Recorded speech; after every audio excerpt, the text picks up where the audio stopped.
This is kind of my shindig when it comes to these guys. Invited me up here because I made the the character Mhm. continuity tutorial. When it comes to the intros and things and how we start stuff here, we usually do like a character workshop, right? So I'll get people like kind of like talking, hanging out and stuff, and then we'll build a character together. And I actually have one prepared for you.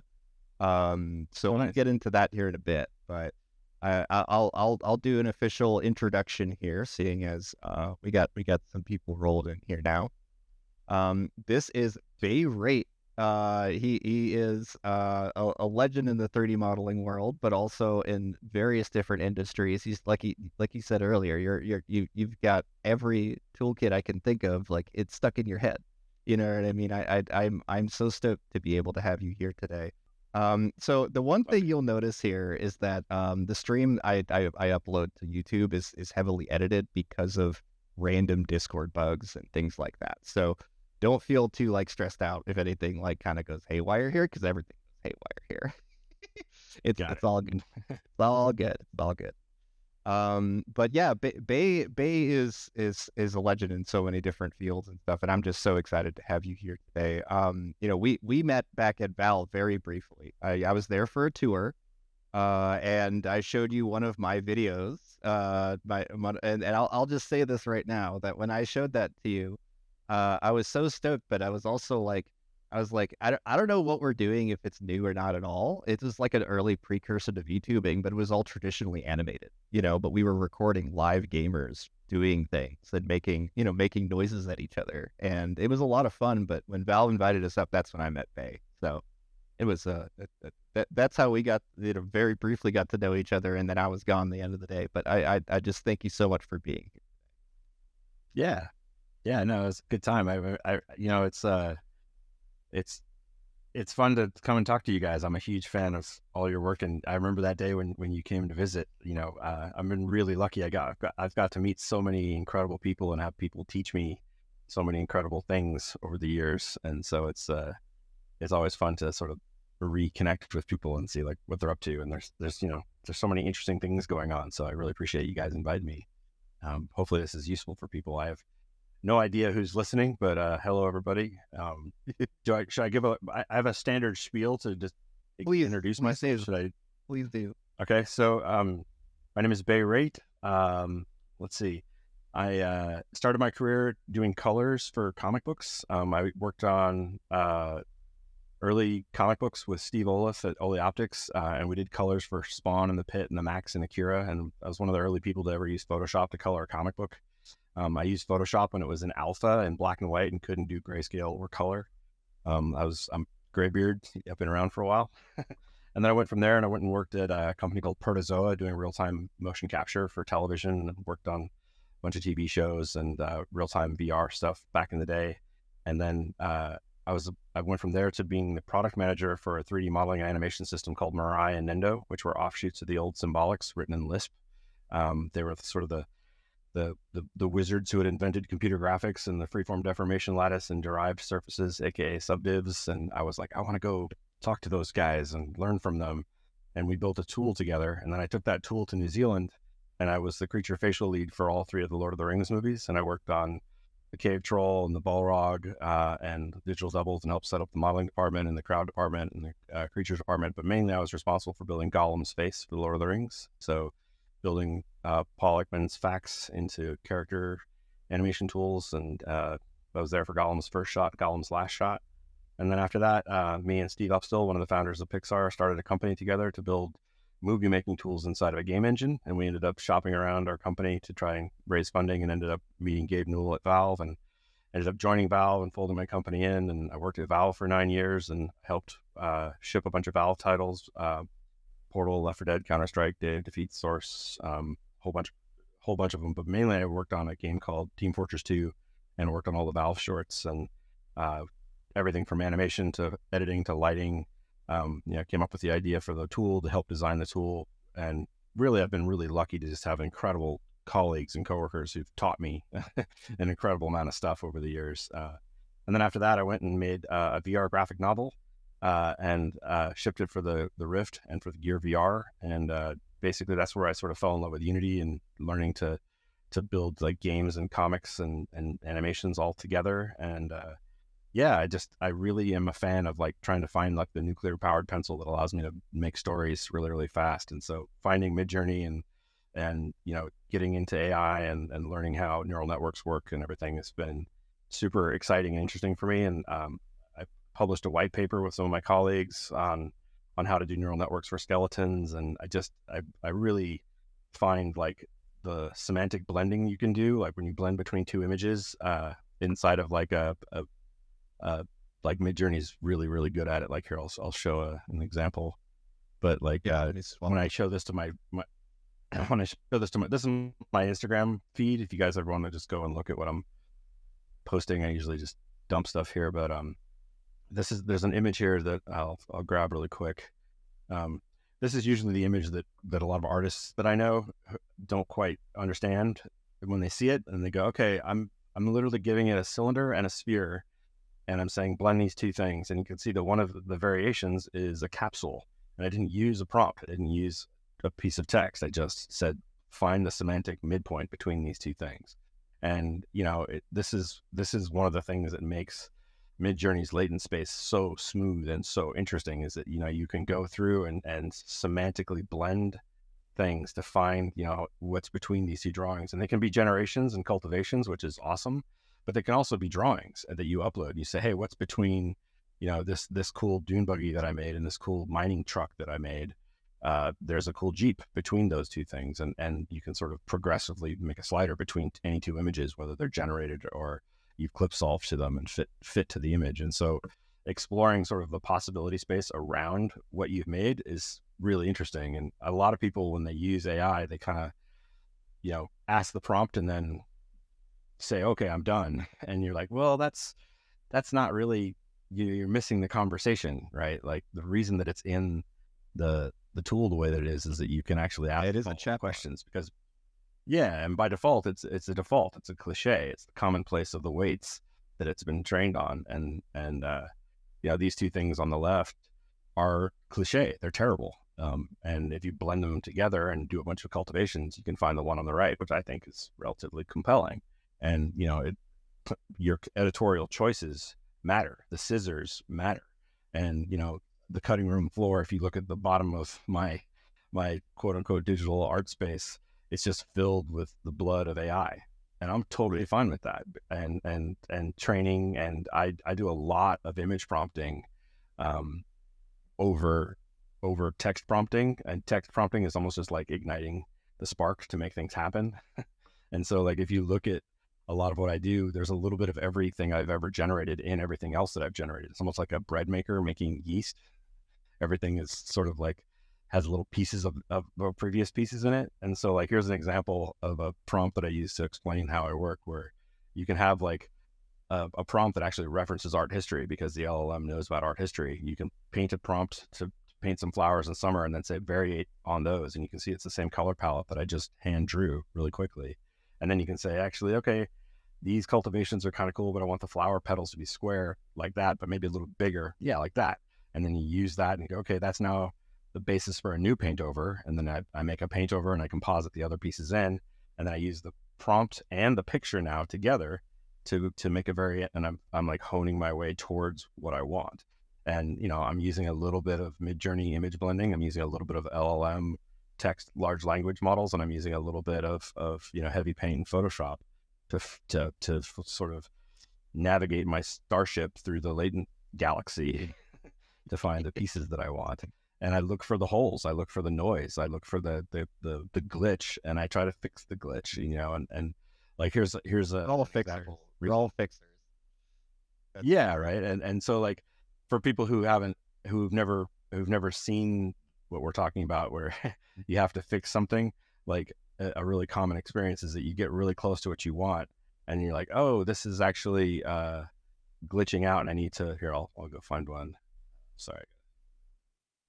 Instagram. Why is it doing that? Just doing like the in painting corrections and stuff was like a night and day difference for my product. Oh yeah. Workflow that we'll be showing later. Yeah, I do a lot of inpainting. I can't wait for inpainting to show up for V6. I love the V6 model, but the inpainting definitely needs to be there for Yeah, for for me to sure. get utility out of it for sure. There we go. I got it now. Can you see that in the video playing? I'll Yeah. just talk over it.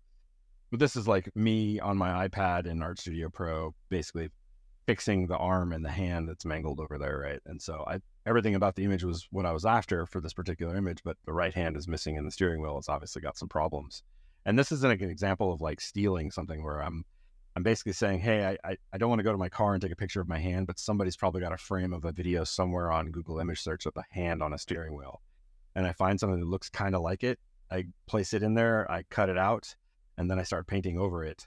And I'm kind of doing the manual process that happens inside of a diffusion AI render, but I'm doing it by hand. So you can see what it literally looks like, by hand. And then I go through and, I'm relighting it, which is what you can do with Clip Drop or any of the diffusion models, smearing things out, blending them in. I'm going through and redrawing and erasing things and painting. And this is sort of just me saying, hey, I know I have all these skills. I know how to do all this stuff. It's just an amplifier. It's a way of doing it faster. And the thing for me is that, I've got a lot of, art friends who are really wonderful, talented people doing what I call, slow craft, where they're really taking their time to make sure that they draw the details just right. And they look at AI and they go, this is just terrifying. It's too fast, it's too easy. And, the people who can just type in something and then just have it automatically be made. And you're like, yeah, I get that. The selecting the one-off is definitely not the best, but when you actually explore it and you learn to use it and you composite the pieces in together and use it as a tool, it's an amazingly inspiring and exciting thing. So like one of the things that they ask is like, well, what do you do if you want to expand out from there? So like, here's an example of like a me painting with a real-time LCM. And I'm going to play some music here for a second. Yeah, please.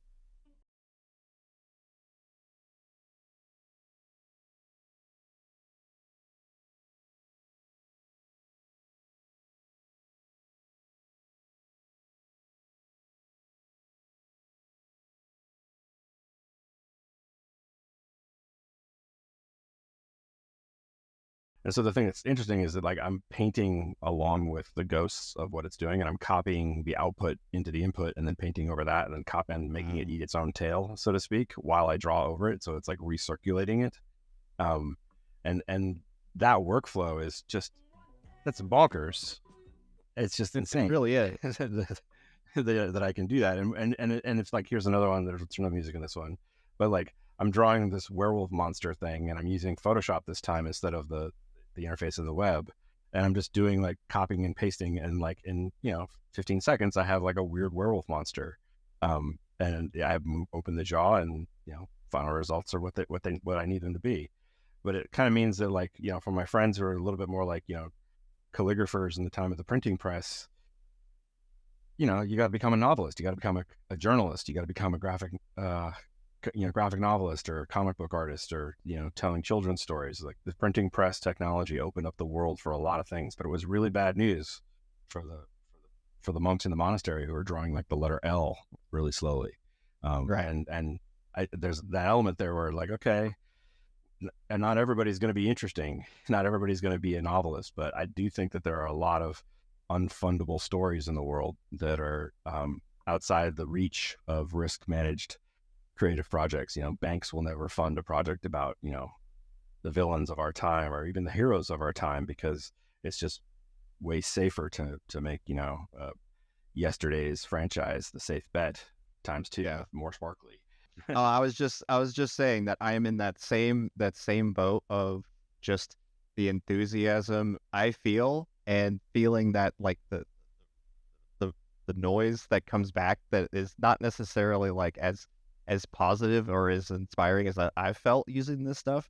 And it really, it at least to me, I run into this issue a lot when it comes to like just introducing it. There's like so much stigma about it, and I'm like, guys, this is the most enabling thing I've ever used.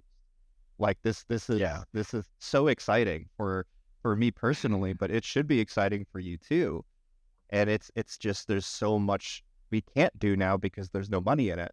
And now Yeah. AI is taking money away from all sorts of things that would normally be like, like the trashy corporate stuff. Now we can make our own entertainment that's even better.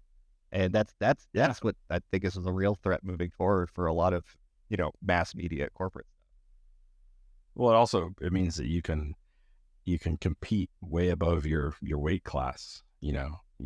If you're an artist who has a hard time drawing hands, you could probably ship a comic book or a design or a concept piece now, and if you get in trouble, you could totally use AI to generate the perfect hand that fits in that area or whatever, right? And I Right. think the other part of it too that people I think miss is in all of the discussions and the noise. It's ironic, but you can modulate noise to make art. That's what using a Moog synthesizer is, Right. right? Right. We're noise artists now. If you have a trombone and wiggle your finger just right, you can make some pretty incredible music. And I think like I took Midjourney. I'm going to play a video here. So I took this video that I'm going to show here. I just wanted to show this as an example. Yeah, there's no images, there's no paintovers, there's no image prompts, there's no outside stuff. And there's no text. It's just me hitting the variate button, and the only thing I'm doing is changing the chaos, the weirdness, and the crop. And so I'm basically just modulating and making variations my goal is to make a side profile of a girl. I found her, and now I'm finding low res pieces, and I'm cropping in, and now I've got her, and now I'm up-resing, and now I'm up-resing, and now I've got the final frame from noise. And Right. and if I can modulate noise to that, I can modulate noise to anything. And like that's the thing that people need to realize, is that this is actually an art form worthy of mastery if you're good at it and Yeah. spaces, because these latent spaces are not uniform grids or stacks of stuff. If you look at them, they are these. I brought these up just to show people to understand that, like, when you look at a latent space, it has giant holes in it. Like, I'm going to embarrass the Midjourney folks here for a second, but like if I go into Midjourney and I say, imagine a capoeira event, it's not going to know what it is, because capoeira is a hole. There is no knowledge in the Midjourney database about what capoeira is and how people can do that event. And it's a Brazilian game where martial art where you try to kick other people's feet.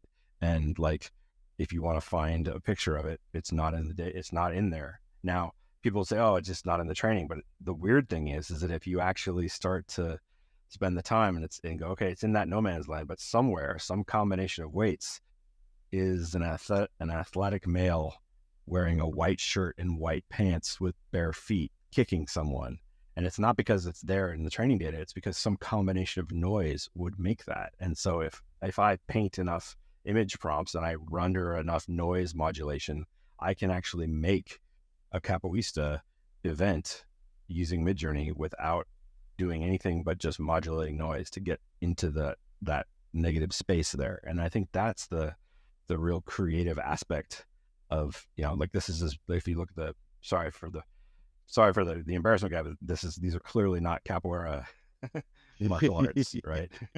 And I was just pointing out, this is like a hole in the latent space. But if I start going through it and I say, like, martial artist in bare feet, it will slowly and surely start to get there, and I can start to image blend between them, and I can start to modulate the noise, and eventually I can make a capoeista do what I want. And I think that element of controlling these things is pretty compelling, because if you think about all the images that have gone into these large databases, you want them to be ethically sourced, you want them to be whole grain and artisanally made. But then at the same time, you have to realize that, like, every picture that every photographer has ever taken has some protected likeness in it. There's some Porsche, there's a Jeep, there's a Coca-Cola can, there's a magazine in the background. There's all of these things. And if we have to think about what does ownership mean, it means you have to pass the level of creativity. You have to actually put your hand on the trumpet and play it in a certain way. And that modulation and that cultivation is the difference between disgusting bread and really good bread. Loud chaos noise and beautiful beautiful music. And I think the modulation of the noise is the same kind of an art form that's worthy of mastery. And you can see how like I've got guys who look like they're getting closer, right? And if I go through and if I turn on, prefer a remix, and but if I type like a normal person, and then if I do the same, if I do a remix of this guy and I add and white shirt, I'm going to get closer and closer to a capoeista, even though it's an unknown space in the latent space. And as I add, more and more weird things to it. So if I do a remix of this and I turn on dash weird, which does like a semantic wobble, I put that to like 32, and I say dash chaos, and I put that to like 55. Let's do 42 because 42 is an awesome number. And then we're gonna see what kind of weird stuff is around that space. Basically, it's like telling the starship to like spin Brody's as it spins through the void, because it's really just flying through this space right now, going, where is something that looks like the thing that I want? And what's nice is that the way Midjourney works is that we all do this ourselves. We're like, okay, he's got a gi on. That's not really what I want. So let's refactor this, and let's just add dash weird, and let's do 66, and let's do dash R and do 8 of them. So I'm going to kick off 8 jobs while we're talking. Yes. And so like, we're navigating through this empty space. And one of the things that I also really like is, do you want to see like a weird workflow that's outside of Midjourney? Yeah, absolutely. So one of the things I really like doing is if you go into Midjourney and during the upsamples, let's see if we can find one that's low res. Really quickly, one of my friends just DM'd me to tell me that prompting in Portuguese worked, Inventor de Capoeira, and it was really cool. Yeah. Yeah. Even did I. So what I recommend doing, nice. What I recommend doing is prompting inside of VC Create, right? Because then you can see what other people are generating as well. I'm gonna talk about asteroids for a second, but before I talk about asteroids, I just want to show off my comic for a second, just because we talk about comics. So, long story short about the calligraphers and the challenges of artists today, I think that one of the things you can do with AI is take the amplification and the speed boost that you have and actually start telling your own stories and selling your own stuff. And so what I did was I made these 2 comics, one about my dog and one about what I call the Burnt Asteroid Cafe, which is actually about how AI works. And if you look at it, I'll play it so you can see it's a short one. But this is a comic that I made using Midjourney and a whole slew of other tools. And it's actually about how the mixture of experts works, how multiple AI are used to tell stories. So I was explaining it to little kids. So I'm just going to play this really quick so you can see it.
If you go to like my Ko-Fi, which is like a place that basically make it easy for people to tip you, right? And if you go to the Ko-Fi, you can see like I've got my posts here, and you can see that there's swag and stuff. But you can also see like, okay, this comic is free on YouTube, but if you go to Amazon, it's also for sale as like a $2.99 comic book.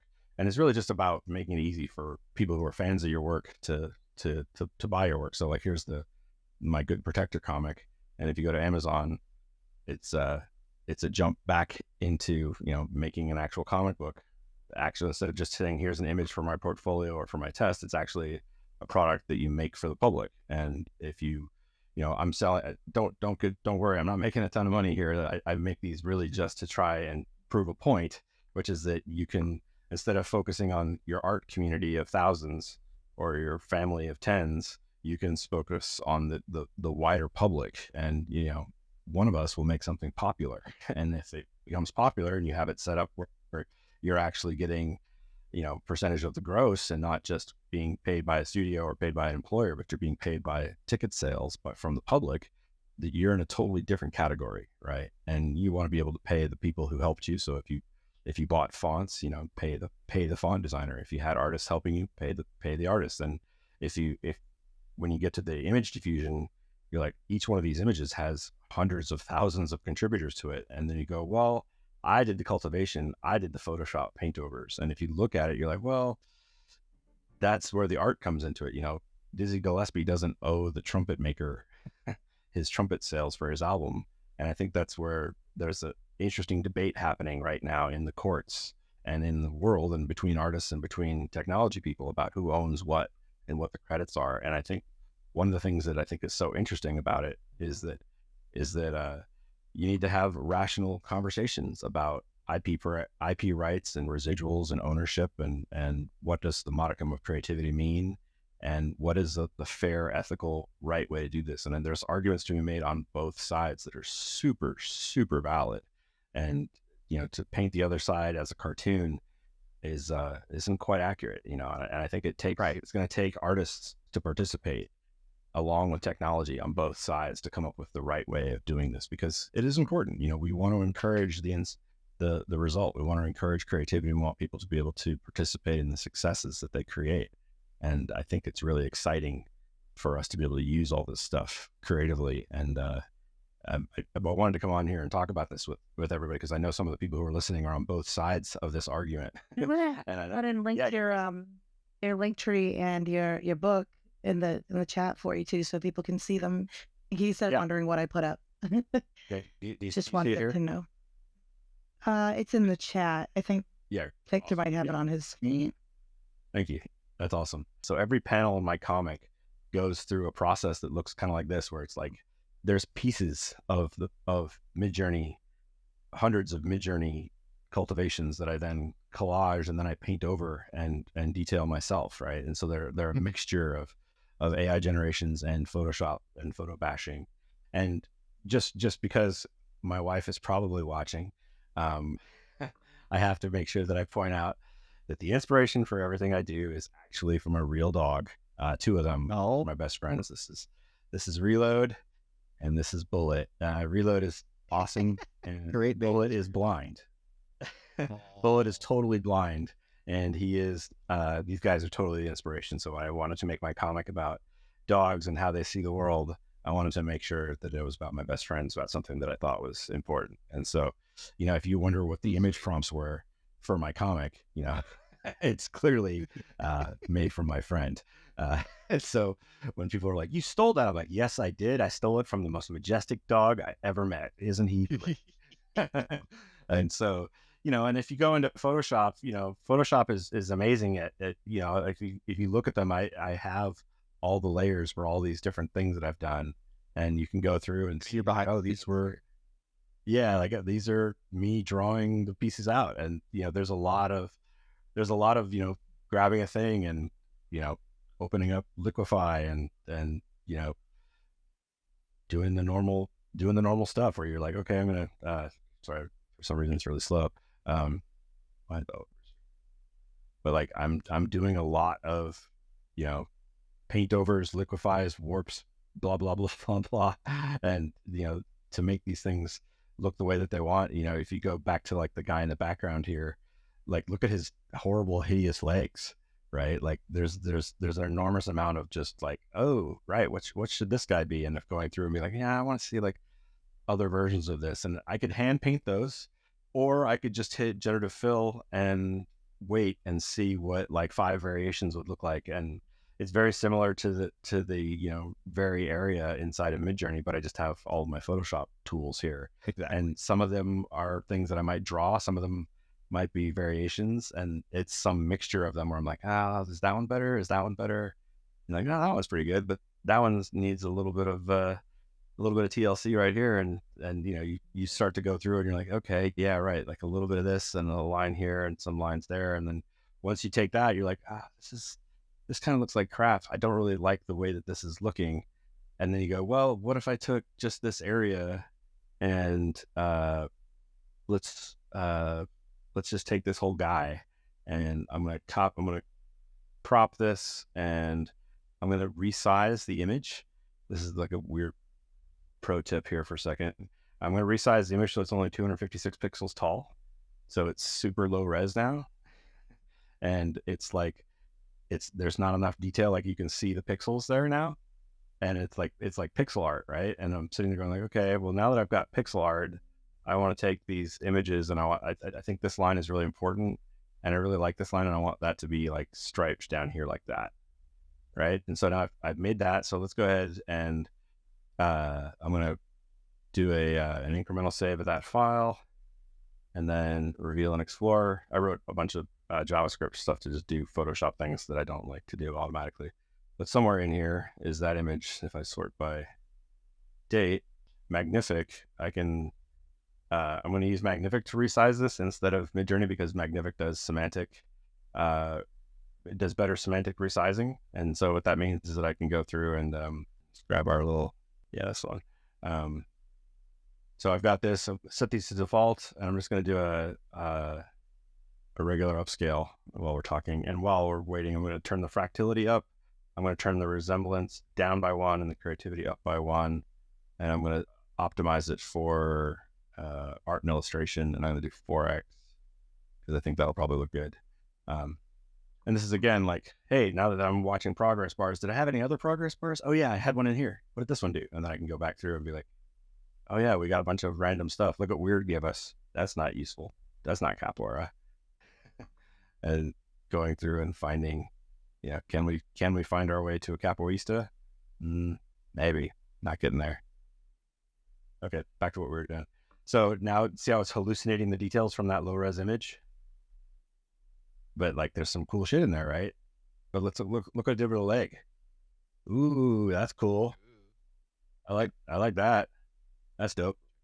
Let's see what the other one is. While we're waiting, let's just Windows key Shift S and screenshot that, and then Alt Tab back to Photoshop and Control Paste, and let's undo back to our resize before we made it tiny.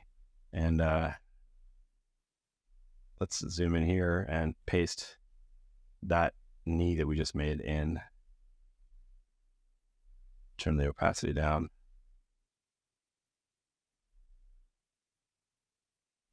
It is quite common that when I'm doing generated images that I'm oftentimes putting it as like a trace so that I can just draw it in my, my own line weight and everything else like that.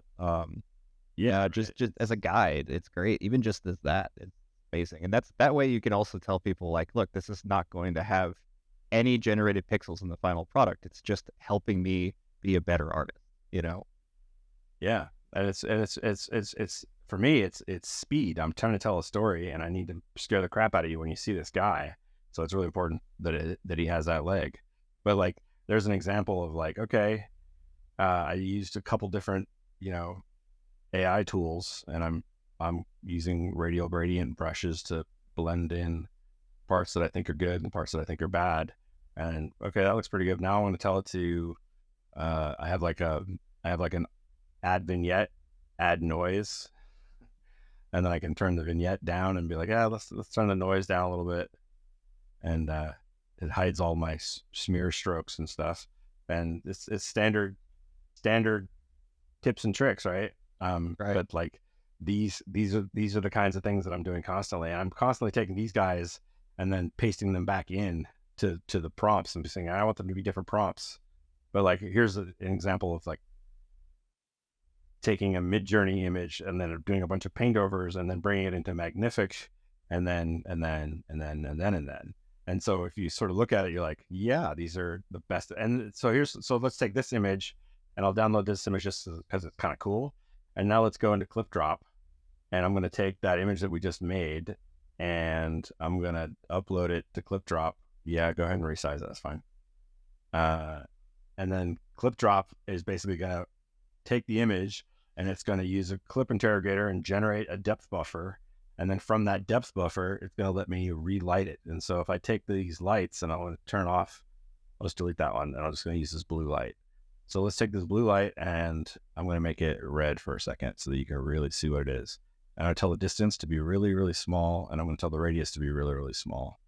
And I'm going to tell it to be in front. And so now when I move it around, it's using a normal map that it generated from a depth map that it made from a clip interrogation. And it's allowing me to relight the model. And so now I'm like, okay, that's cool, but I want that to be a little bit blue now. And I want it to be less 100%. I just want it to be a little bit there. And I want it to be kind of like a rim light so that it's behind him a little bit. And that's cool. But let's make another one. And let's have this light be like a key light. And let's have it be a little bit orange maybe. And let's have it be kind of over from the side. And let's turn the distance down. And let's make sure that its radius is down. And that's probably... What are you using for this? This is Clip Drop Relight, clipdrop.co.relight. This is Stable Diffusion. So like I'm pulling it towards us. It's coming towards our face and away from our face. And I'm like, okay, that's good. And now I'm relighting the image, right? And so now I've got a relit image. And I'm like, yeah, let's make that. That's kind of cool, but let's make it a little bit red. And I do a lot of this kind of stuff where like, so I've got this now, and now I just hit Windows Shift key S, and I'm not even gonna bother saving it to the downloads folder. I'm just gonna go back to Midjourney, and I'm gonna paste it into my chat with the Midjourney bot, and then I'm gonna do an imagine skeletal zombie warrior, and I'm gonna type watercolor illustration of a skeletal zombie warrior in the style of a in the style of the Dark Crystal and Image Comics. And then I'm going to go to the front of this prompt and scroll down to where I pasted it into my chat, right click, say copy link, and I'm going to paste the link into the front. Can't paste it into the back. I'm going to hit return. And now it's going to go through and run a project that it's going to clip solve from Midjourney to this image from Stable Diffusion, from Adobe Photoshop generation of the knee pad, from the paint over from the Midjourney image, from maybe a picture that I took of an action figure at the beginning that was mixed in with a picture that I drew earlier from 6 months ago that was mixed in with, and that's where the bread yeast comes in, where it's like, oh, these things have full on family trees that go on for forever. And so, and you know, like, this is like me going through and being like, okay, so when somebody says like, oh, that's cool image that you made of that guy on the bottom, let's do the bottom, let's do up 3. And you go, okay, that's a cool image. I like that image that you made of this dude. I'm like, yeah, that's a cool guy, but let's see what he looks like higher resolution. So let's save that into my downloads folder. And now let's go back to Magnific and let's go ahead and reload the page. And let's do 2 jobs. So let's do 1 job of this guy, and I'm just going to tell it to upsample with all the defaults.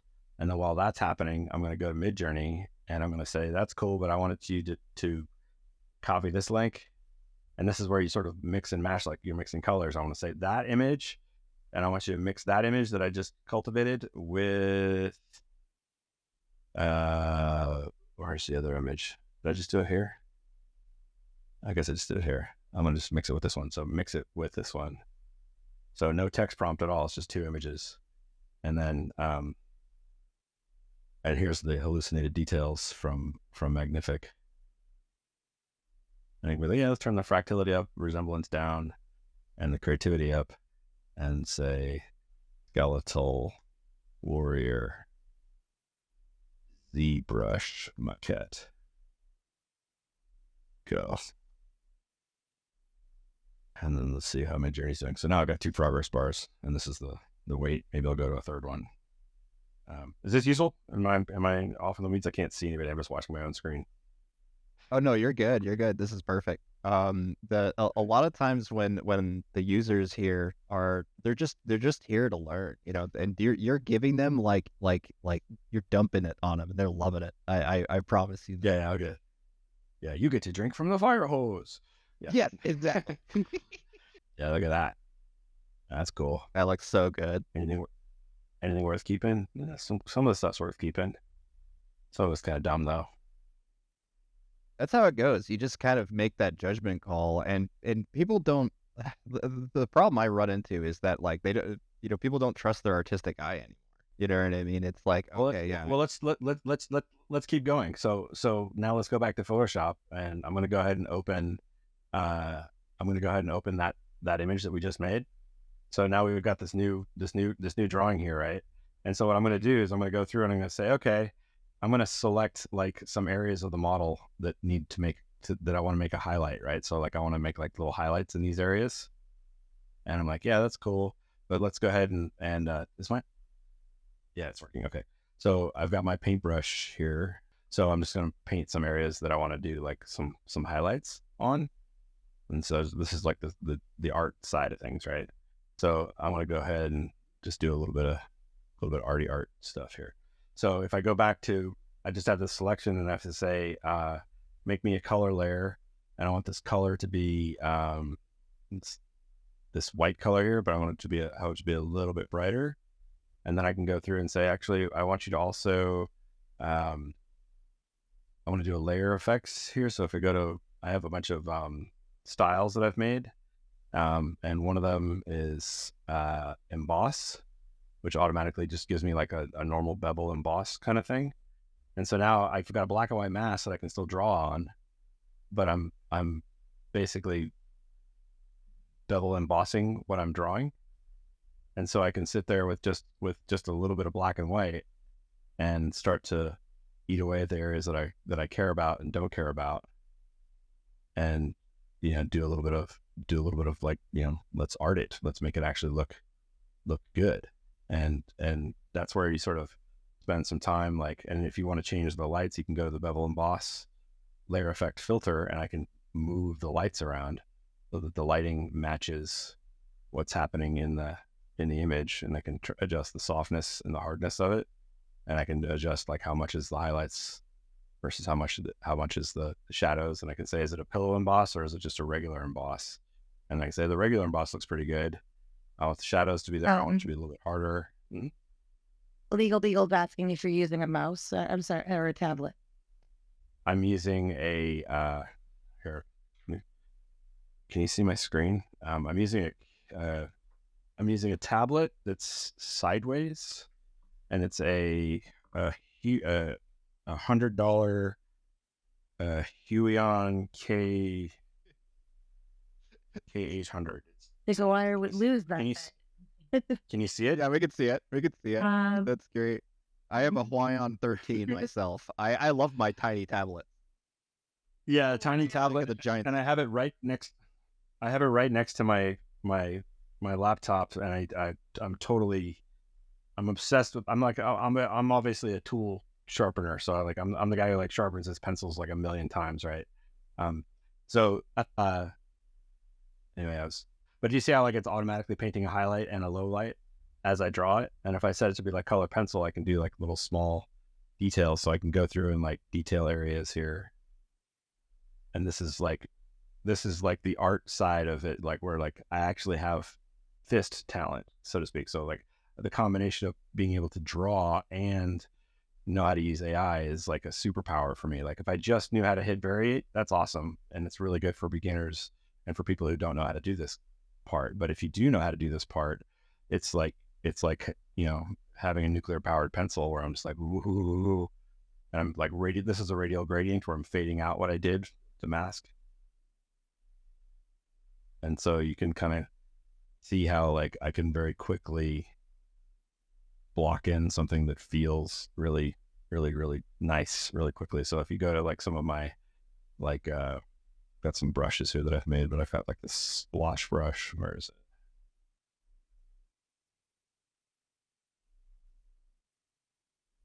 So like splotch is like one of my favorite brushes because it just blorks some stuff out there.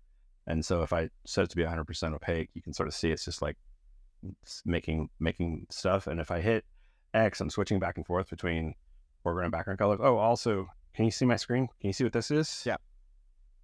This is what I'm using. I'm not using the keyboard. Oh, okay. Yeah. I see it now. Yeah. So this is like, I've programmed the hell out of all these, and I've got all these macros on them. And some of the macros call actions, and some of the actions call JavaScript. And so like when I hit buttons, there's like one of the buttons I hit will automatically generate a normal map of the image and auto paint highlights onto the image. So for example, here, I'll just run the action so you can see it. Put the style back into, that's fine. If you go to one of my actions, I have this auto highlights button. And when I click it, it automatically generates a normal map of the image, and it generated all the like automatic highlights, and it made me this mask. So that I can just sit there with the mask, and with a gradient tool, be like, I don't want to highlight there.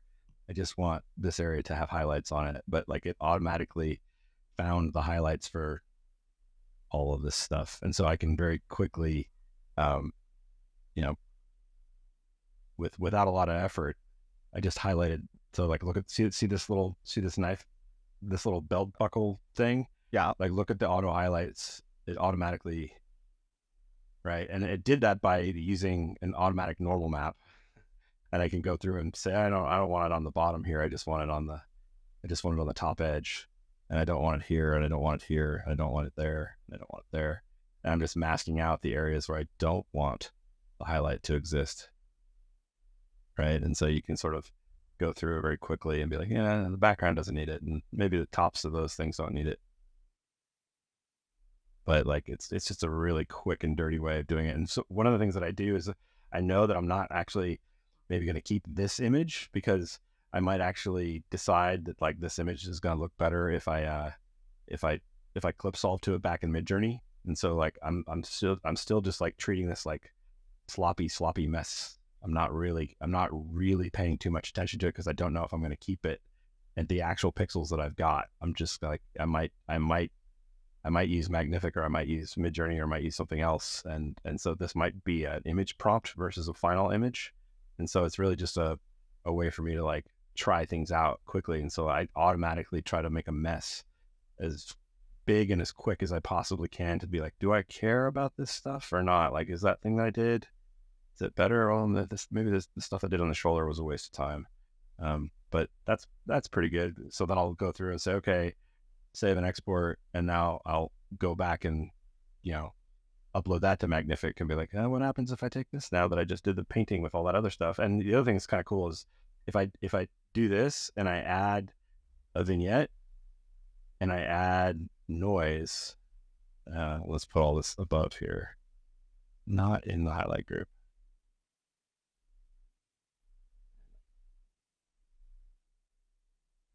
So the noise will actually move me to a different place in the latent space. So if let's turn this noise like way up.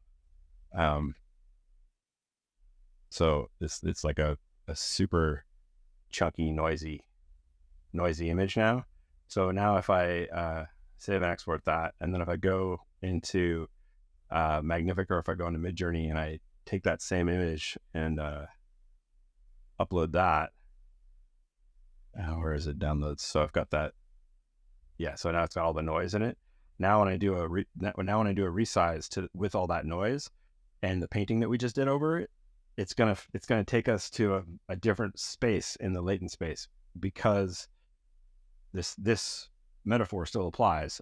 And by the way, just to melt people's brains, when we talk about a multi-dimensional latent space, this is a good visualization of it. So this little thing here that I've got is a latent space of activations inside of a latent model. It's not Midjourney or Stable Diffusion, it's a different one.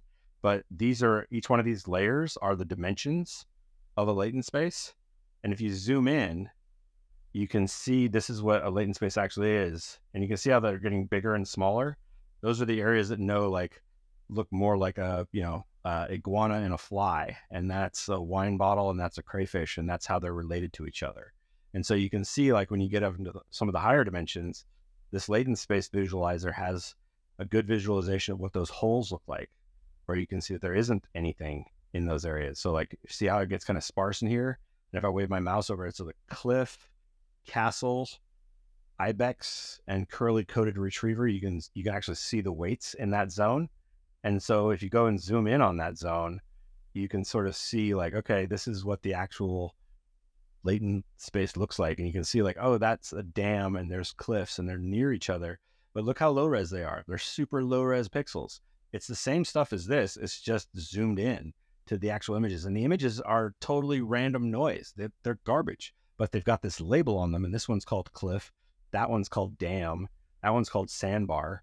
And this one's a little bit higher weighting than that one, because this one is 0.12 and this one is 0.07, 0.07, 0.06. And it's a mixture of those three things. It's a way of visualizing the latent space between things. And if you look, like, here's like Lakeside and Stingray, this is what they are. And so when you zoom out and you think about, like, a lot of times when people think about AI diffusion, I like to think of it like it's a large flat plane filled with magnets of different sizes. And when you make an image prompt or a text prompt or ask it to return something, it's like rolling a metal marble through this field of magnets. And the metal marble swings around like a comet or an asteroid spinning around planets until it finds equal stasis between all the magnetic forces from all of the magnets about where it should be. And when it actually comes to rest, that's your final image. That's the thing you actually get when you go to an AI and say, this is what you gave me. Okay, great. And that metaphor is really applicable. But okay, by the way, so back to this. Look what it did. It took those crappy highlights that I drew and hallucinated that shading. Amazing. That's amazing. And now I'm going to download that and be like, okay, that's dope. But you know what? Let's go see what Midjourney has to say about that. Let's go ahead and do a describe. Let's see what Midjourney has to say about this. So what it's going to do is it's going to wobble all those slider variables and all the weights until it gets as close as it possibly can to this image. And then it's given us 4 options. Those are fine. I don't really want to read them. Just reimagine all and see what happens. Did have a couple people that had the question about what the keyboard button device does and what it's called. What it's called or what it does? Probably both, but mostly what it's called. It's called a who makes this little thing?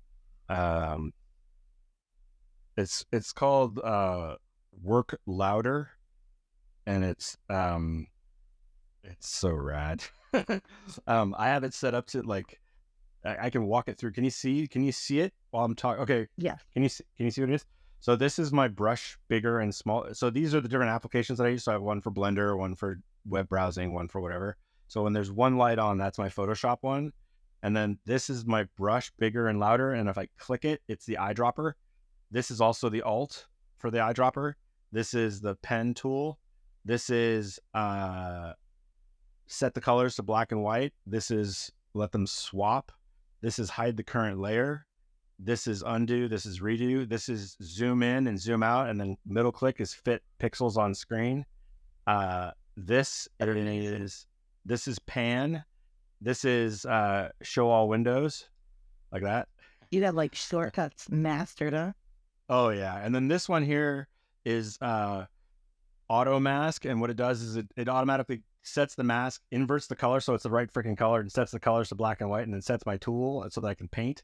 And then when I hit it again, it sets it all back so that it's a perfect selection and it's hidden, so that I can be like, I can like when I'm working and it looks like I'm spacing out, I'm actually hitting this button twice, painting a mask and going back, and you just don't see it because it looks really fast. You're kind of a workflow god. Yeah, I've memorized hotkeys of every software system in the world. Everybody I don't watch TV. By the way, is saying something along the lines of legend. This is so cool, and they just like, oh, a real wizard. You're getting a lot of Lord of the Rings. Yeah, Yeah, a lot of making fun of me too, by the way. everyone's That's super fine. happy to have you. Oh yeah, don't forget, like just for grins, like I did this with all of my friends. But if you go to Spiraloid Art Station, and you look at who I am, like I'm usually walking down out of the mountain that everybody else is walking up, right? And so like me and a billion of my coworkers, Jamie Biswarck and Gino Acevedo and Adam Valdez and Mike Stevens and a whole ton of people went into making this. But like I'm really lucky that I've got to work on so many high profile projects as my comic book for VR. But if like you look at the stuff that I've done, it's like these are all the Meet the Team shorts that I've worked on, and here's like the cave troll. I built the cave troll's face for Lord of the Rings, and I worked on the fire and smoke for this guy with Jason and Gray and a whole ton of other people. I set up the face for this guy, and Ben Wooden did the awesome face sculpt for it. And I mean, it's all collaboration, right? Like these are orchestral efforts, but I've been taught by some of the most incredible artists in the world. And I'm super lucky about it. So I like to share what I know to and I think that you guys should do the same thing. If you know how to do something, even if someone is yelling at you, try to teach them how it actually works, because the more of us who know how to do this, the more state of the art advances, and the world is in need of hope. And in my view, Oh yeah. Truth is under fire, and the guardians of truth in my world are philosophy and art. And so People who are scared right now definitely need more kindness than mockery. Yeah, and hope is important, and so you got to go and do it. So that's why I'm teaching all you guys, because I want you to make stuff that inspires and gives people hope. And I do love that you're wearing your hat. Like, I'm going to get off the mic now. Yeah. I do have to say, I want to interject one thing too, because that you're bringing up the device that you're using too. It reminds me of something actually from by one of my former coworkers. This is Dylan Markey, and he used the Nintendo Power Glove as his animation. Yeah, he does. I've seen Dylan Power Glove. It's awesome. Right. It's rad to be able to say like, okay, yeah, Dylan is one of the coolest people. I would love to have him on today, because we do like stop. Oh, you should totally grab Dylan. Yeah.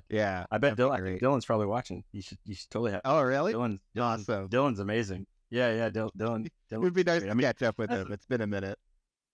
Yeah. I mean, the thing about art is that, like, you can use a mouse and you can use a keyboard and you can use your voice now, and you can use video and images and all of these things as inputs, and you can have 6DoF input with VR and with your hands and the Vision Pro, and they're incredible contraptions and gadgets. But ultimately, it really comes down to your tastes and you making those choices. It's not the bike, it's the rider, and I mastered AI tools because I want to control it to do things. I want to tell stories that I could not get funded to tell. And I think it's important to make things that inspire people that it might be inconvenient to hear, and you're not gonna have risk managed creativity doing anything too far outside of the median, and you're not gonna have people who just accept the first result doing anything terribly inspiring. You gotta actually drive it out of the commonplace and the cliche and the trite, out into the undiscovered country, and bring back something that resonates, that makes people excited. And how you make that happen, Godspeed. Amen, brother. Damn straight. Oh man. And I do want to show you a little bit of what we kind of got going on here too, because I loved seeing everything about your back end. Like when you opened up Photoshop, I got so excited, because I was like, ooh, but it's every little thing he's using. The main thing is that if you're on Discord, you can actually scroll down and see VC Create. That's where everyone has been riffing off of everything you're saying, as well as your comic, by the way. So where do I go? If you scroll on the left side of Discord, you'll scroll down and it says VC Create underneath the stage or by the stage. So let me show you this. I'll pop this open in my stream. You can see that there's a bunch of channels here. Just above stage 1, you'll see VC Create. And if you click that, you're going to see a bunch of people working on your alien dude right now. Oh, nice. And so I'm a big proponent of like multilateral storytelling, basically. Like that's what we can do here is we can have all sorts of people just start off with like a simple character, right? And see them turn it into complete comic panels. Yeah. And Yeah. I work a lot with predicting panels. So Oh yeah. Well, it's kind of like it's a lot like doing here. I'm gonna drop some images in this channel so you guys can go please. nuts. But basically, I do a lot of like exquisite corpse games, right? Yes, and like yes, we're on so much of the same page. Yes, yes. I'm so happy you said that. So there you go. There's the before and afters. Go bonkers, people. Awesome. Well, let me do this then. What are the chances, Victor? I know, right? That's nuts for me because I've been a huge proponent of exquisite corpse being like one of the main ways that we can get storytelling done with Midjourney, right? And yeah. And I mean these guys went and like built an exquisite corpse game inside of the Nijibot. So I'm excited. I hope that gets developed more to where we can properly have like half the screen, gone or invisible. Yeah. And then go from there.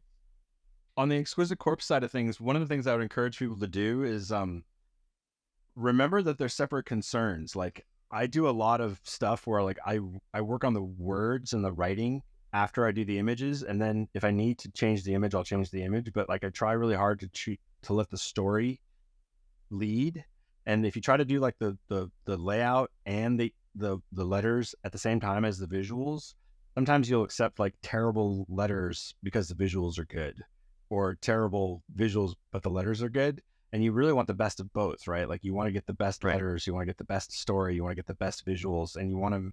What should really matter is the moment that you're building for your audience, because you want to give people chills, you want to get them to cheer and scream or whatever the thing is. You want a reaction, right? And you can get stuck in that thing of like, ooh, it was easy for me as a creator, and it's like, yeah, you don't really matter as much as the public matters, and you want to get the public to be really stoked and excited about those moments, and you got to respect the audience.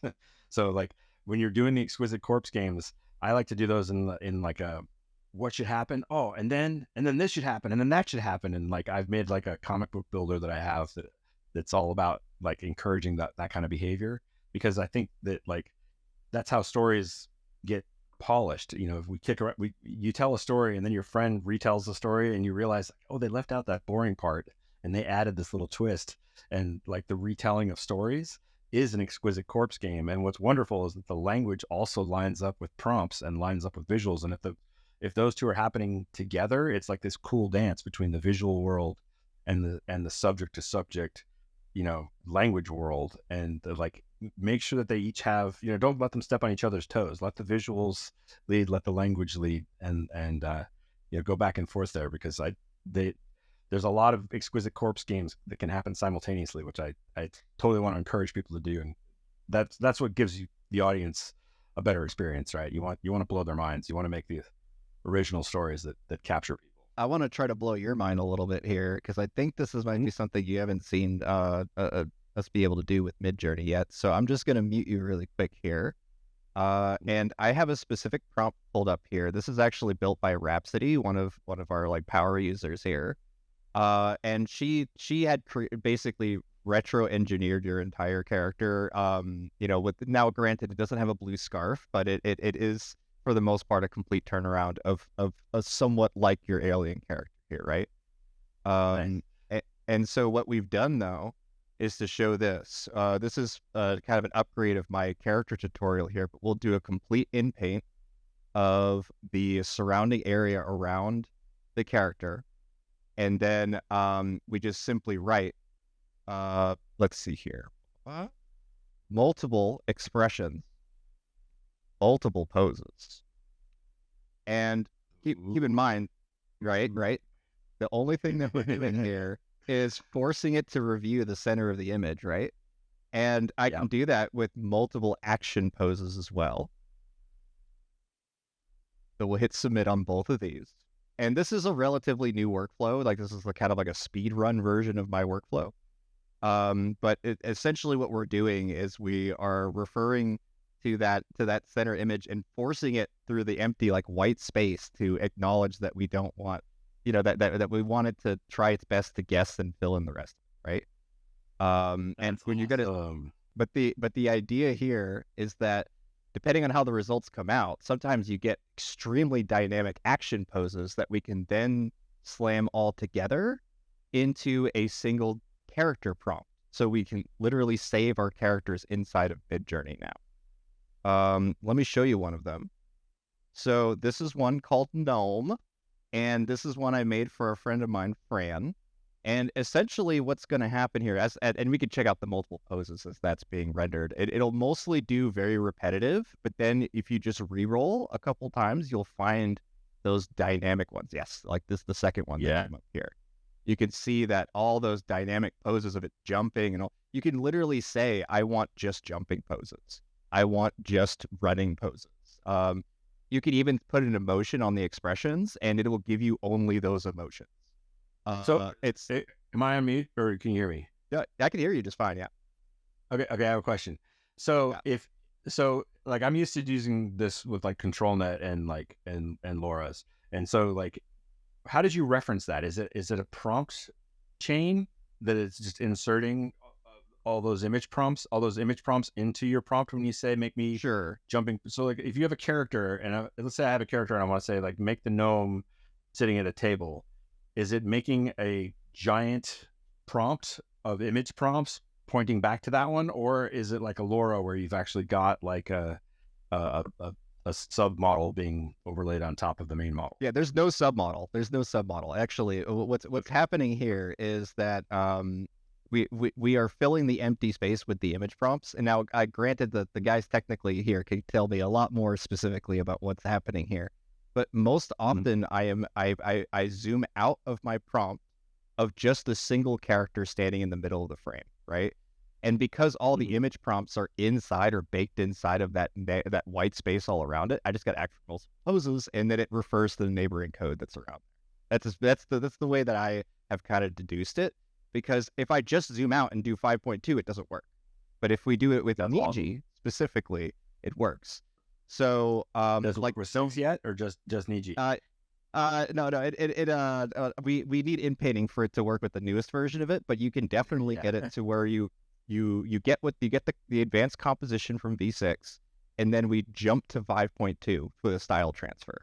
That gets us bypassing it for now. But the main thing I want to show you here is that you notice that there's no words at all inside of my gnome character here. But each one of these images is a different pose, right, of the same character. So it's blending between all those. And it's cutting it up automatically, or are you cutting it yourself?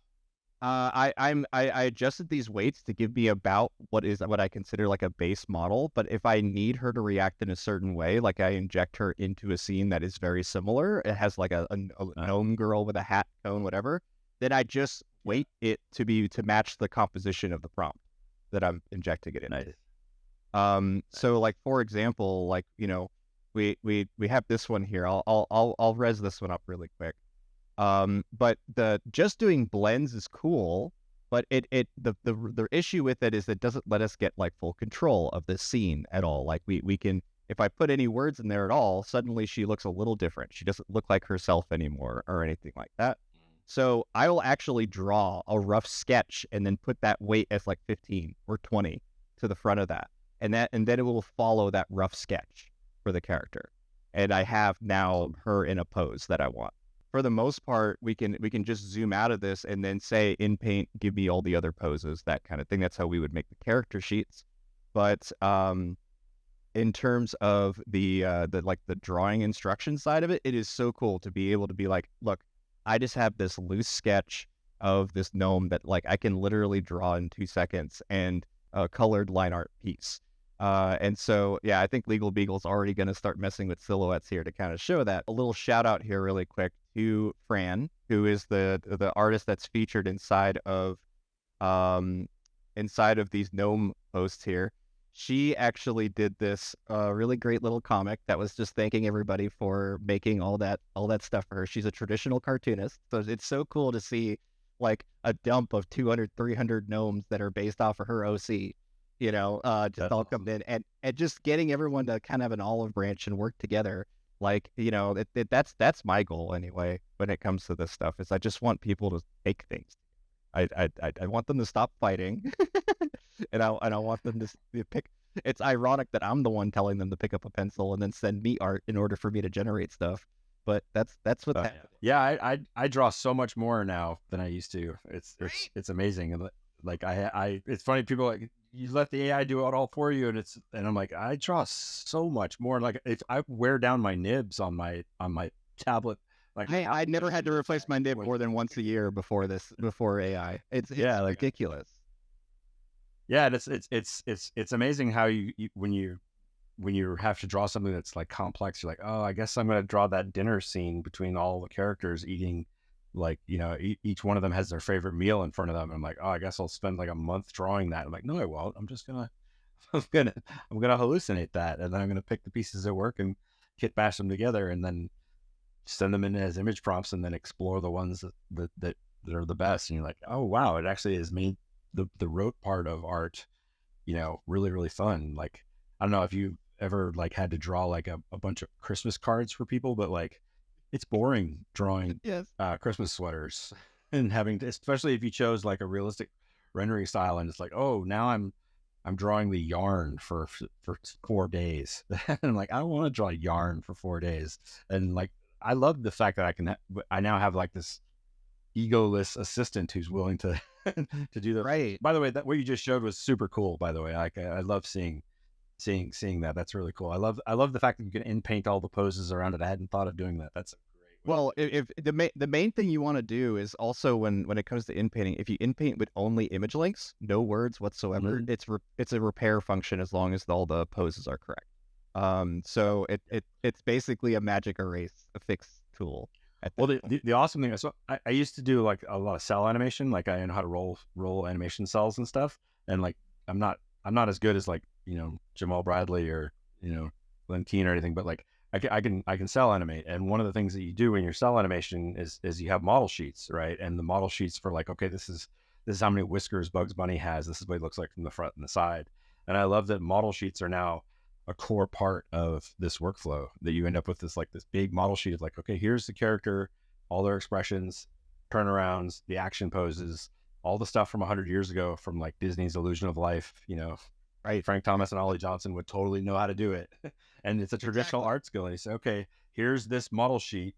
Now constrain everything I do that says the word my character name to that model sheet. And like, the more that Unity and Unreal and Midjourney and all the tools that everybody uses, Photoshop and the rest, can go to town, making it so that it's easy for people to reference the characters as individuals, the more that we can start telling bigger and bigger stories, which is super exciting. Like, let the AI figure out how to express that prompt with that character, and it makes it a lot more consistent. It's really cool. I like it. It really is. It really is. It's just, I'm so stoked to see what people will be able to make now that we don't have these limiters. These like you said, like there's always so much stuff that corporate media will allow us to even put out there or put money behind to make. And I would love to be able to prove projects that they don't believe in. You know what I mean? Yeah. And then suddenly, oh wow, why is this thing that's online that's all about like a joke that we don't like? You know what I mean? Yeah. Like why is this suddenly big? I mean, I did a whole comic making fun of Bill Gates, and people were like, "What the hell? Like, what's going on here?" And I'm like, Well, the fun traditionally this would have taken me 6 weeks to make, but I made it in like And if you look at it, if you think about it, it's like those unfundable ideas. Some of them are going to be derp and going to be whatever, but there's going to be that weird idea that someone comes up with that is really compelling in some magic way. And the future is coming where AI is going to be able to take that comic and make it move, and the comic is really just going to be the beginning of a bigger experience. And it's super exciting to sort of see like, yeah, this can get you to tell an idea that might not have come to the light of day. And for me, the thing I think it's super exciting is being able to finish it in a single session while you're still inspired by it. Because there's nothing worse than working on a project that like takes years and you're excited about it for the first couple months, but then you're like, oh, I'm going to get through this. And like, if you can actually strike while the iron's hot and the inspiration is fresh and you can get to the end and hear someone react to what you made fast enough, it's super rewarding. Like I love making a really funny comic, sending it to a friend and hearing them laugh on it, and hearing them laugh at it or go, oh, that's so awesome. Or getting a suggestion and saying, oh, that section right there is kind of boring. You should make this feel more cozy.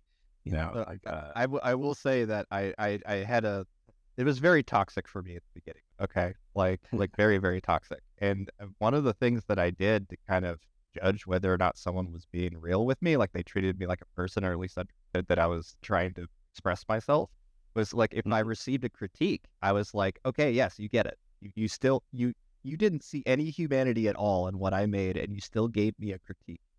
And that's how I knew that you were like, okay, yeah, we're good. We're good. I believe in you moving forward. But when it's the people who are completely dismissive, that could, that basically looked at it as, oh, everything is pushed at a button, they don't understand. They just simply have not, that their prejudice has taken it. Yeah, I get that. I mean, I've engaged in so many debates with so many people on social media platforms about this stuff from all walks of life, and I have to say I understand why people are so immediately dismissive and feel offended.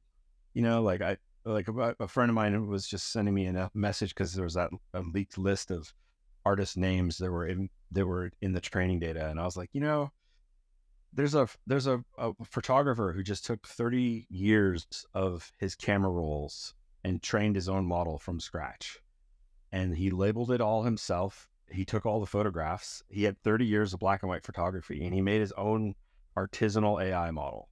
And I guarantee you, he used people's names, and like if he took a picture of a Jeep, he said Jeep, and if he took a picture of a Porsche, he said Porsche. And he labeled the data himself, but he labeled it with names. And if somebody comes along and says, Andy Warhol, and he's got a picture of a soup can and said, hey, this looks kind of like an Andy Warhol soup can, they're going to say his model has generated a stolen Andy Warhol soup can. And you're like, well, he labeled it, but there's a certain point where the concept is public, and artists want to know where their future is. And I think what's so cool about what you just showed is that you could do the in painting of those pieces, right? But you can also hand draw those. And if you're an artist who knows how to draw and knows how to do expressions and knows how to do those action poses, you could probably do ones that are even better. And Absolutely. if you upload that image and constrain your model to your own model sheet, that's the place where you're starting to make an artisanal AI model that is controlled by what you personally want to constrain the model to. And I think that like, that's where artists need to start asking for tools and start pushing the technology towards a place where there's a more and more powerful and productive collaboration between the human and the amplification. Not a replacement, an amplification. And I think that that's really exciting for people to see. And I think that artists, until they get that, and you start to play with like a real-time LCM or Kriya, or do the stuff that I was doing with Magnific, or know how to do image prompting with Midjourney, or any of the other billion options that are out there every time you hit refresh on your web browser. That's the part that's so exciting, is that like there's room for collaboration and amplification, and we just gotta get over this hump where it's alarming and people feel like their identities are under threat. But I think that there's a world ahead that's super exciting and super creative that people will just go berserk for and really love. And I really appreciate what everybody at Midjourney's been doing. Like it's a beautiful, smooth model, and it's really well done. And the discipline that you guys have done and how you've done all of it, it's just great. I love it. It's really, really, really well done.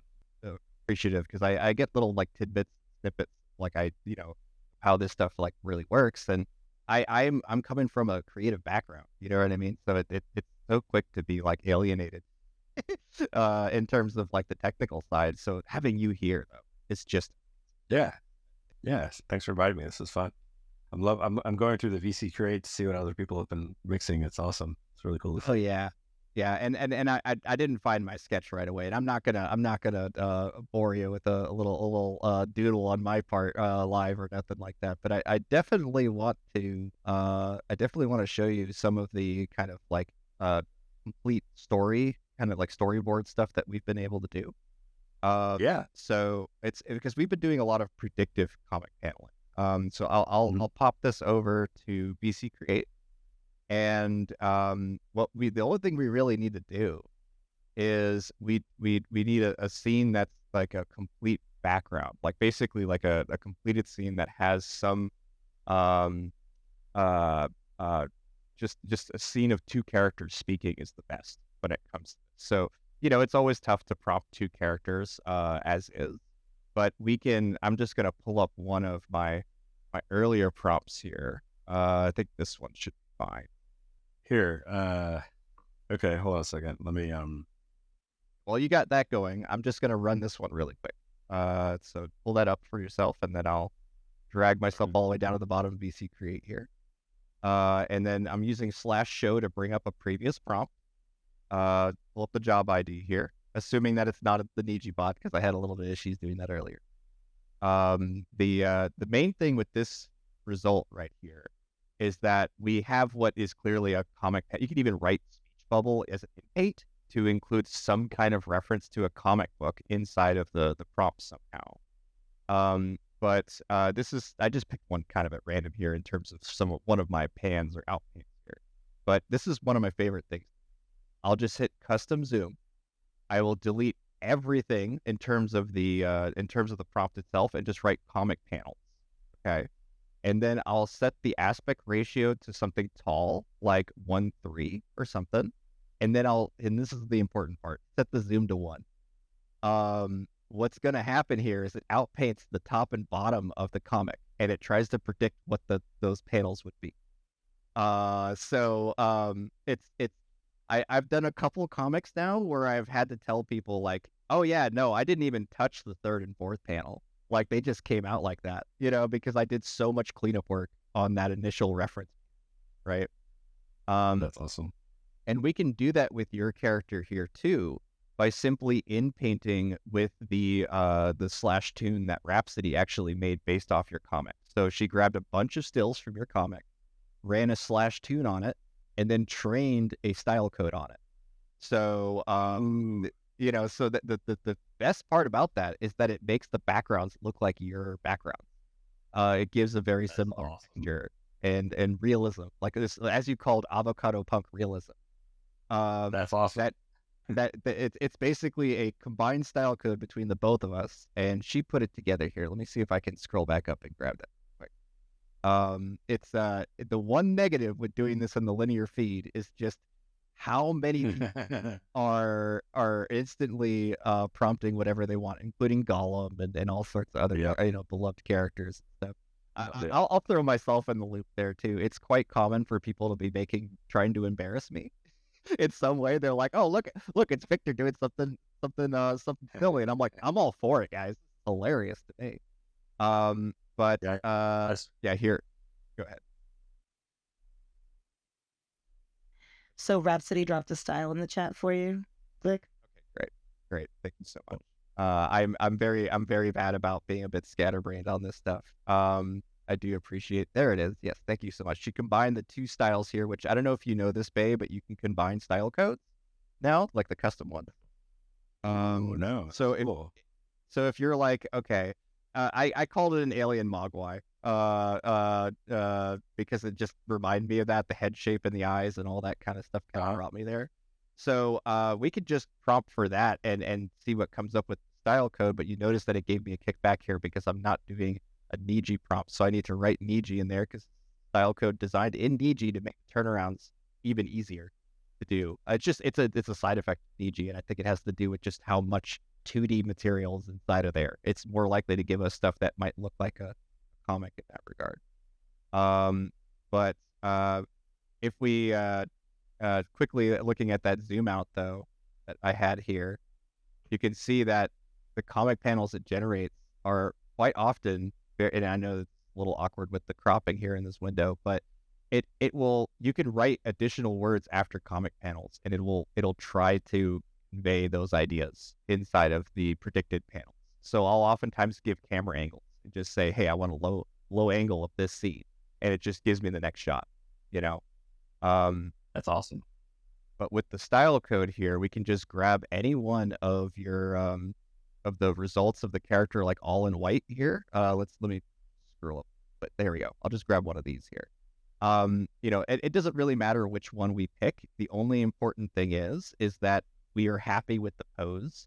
So for the sake of this example, I'm not really going to worry about pose too much, just so we get this done. But I'll do a vary region on this, and the style code is not yet on the end of this. I'll just add it to the end. So making sure it says Niji on there. MJ1 for space opera style. Okay, so space opera. That's what they're going for here on there. But we'll go ahead and nix that all out there so that there's nothing left in the prompt at all. But we're gonna write the scene that we want. So we'll just do like a space tavern or something like that. Just something sort of sci-fi evoking, right? And I'm just gonna quickly in-paint this. The arms are probably gonna disappear just because of this exact pose. It's a little wonky. But I love doing this because it gives me a completed scene of whatever I write in there with the character. So boop, boop, like that, and then we'll just submit that in. I'm also in turbo mode here, so it should go pretty quick in terms of being able to see. But it is quite common that I'll pull it down to my tablet. I can't do that right now with being on stage here, which is why it's such a rough little in paint there. But if I bring it down to my tablet, I actually draw in all the white space that's around it as close as I can so that I get as little distortion as possible. We're going to lose the hand. There's going to be some wonkiness that comes from this. But my favorite part about it is just being able to write any new environment and just see it instantly. So let me show to that end. Let me show you something. You might get a kick out of. Yeah. You talk about the white areas in the background. A lot of times I do stuff that's just because it's convenient, right? And so, can you see my screen? Actually, it's loaded. Okay. Let's see. Oh, there we go. Now I see it. So I have, I'm on my phone now. Can you see my phone? Oh yeah. Okay. So this is Art Studio Pro, which is basically like a little mini Photoshop. It just works on my phone. Now the thing, I just loaded up an image that I just made of like an interior church, and so what I'm going to do is I'm going to go grab a picture from my phone camera roll, and I just took some of the Gollum pictures that people were generating. And so if you tap once so that the backgrounds disappear, it goes full screen, and you hold down the button, it will automatically copy the image subject out with a mask, an AI generated mask. And so I can just, it's in the clipboard now. So now if I just go new layer, add from clipboard, I now have a perfectly cut out version of him. It automatically did the mask for me, right? And so I can now with 2 fingers place him where I'd like him to be. So I'm going to put him over here as like a little, there's that piece. That's great. And then I can go through and do the same exact thing with the other one. So if I go to this one, again, single tap, it automatically copies the subject. And then if I go in here and go to paste, it's pasting the mask in as well. So I can now with the transform tools, put them side by side with 2-finger pinch and swipe to move them where I'd like them to be. And then if I go through and say, okay, that's pretty good, but I want him, I think this one should be behind the other one, and just going to adjust them in the layer so they're there. And then I think this background image here should be maybe a little bit blurrier. So I'm just going to go and say edit, or go to filter, Gaussian blur, and blur that out till it looks and feels about right. That's good. And then take this image and do file, quick export, PNG, and then I can go into Midjourney and do the whole paste that as an image prompt, and then do my imagined prompt, long tap, copy media link, paste media link, marriage between columns. And now you can see like I've made that as a copy and paste, but just it's just a nice way of not having to actually trace the white space because the Apple iPhone does such a good job of doing the cutouts for you. You might as well just copy and paste it. So I used the long hold. And there's a button in Photoshop to remove backgrounds, the similar kind of thing, but like remove a background is such an easy AI process. You can sort of, wow, that's awesome. I'm looking at that's right. I'll stop sharing my screen. That's cool. No, that's great, man. It's really cool to see the mobile like solutions really catching up when it comes to what the just quick math. Yeah. Quick selection is it has been like, wait, that was most of my job. You know what I mean? Like cleaning up masks and stuff. So yeah, in terms of that, like it's made my life so much easier. Oh yeah, and it's a wonderful thing to be able to mix and match. You know, the image clipboard is such a powerful way of bopping things around between different solutions. And we're just looking at all the stuff people are making. Wow, there's a lot of people making cool stuff in the VC Create. That's right. It really is. It is overwhelming too. I will warn you that ahead of time. I'll pop back over to Create really quick here to show. You could see here that we're definitely getting a bunch of chaos with the tavern prompt, right? There's a little bit with a bar that kind of makes sense on the top there, but we really want to emphasize your work. So like I'm actually going to zoom it. Someone already did it. They zoomed out a little bit and they started to do what I was going to do because I've talked about it a dozen times here. That sometimes just giving more reference, like more area, more creative freedom for Midjourney is enough, to kind of. And you can see as they were expanding, it uses the image prompts to fill in the remaining.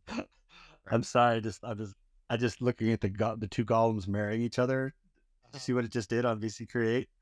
Like, there we go. Okay. So like that's the image from. But look. Someone asked if I stream. Randomly, if you ever see, I have like a watermelon that I put on that I stream.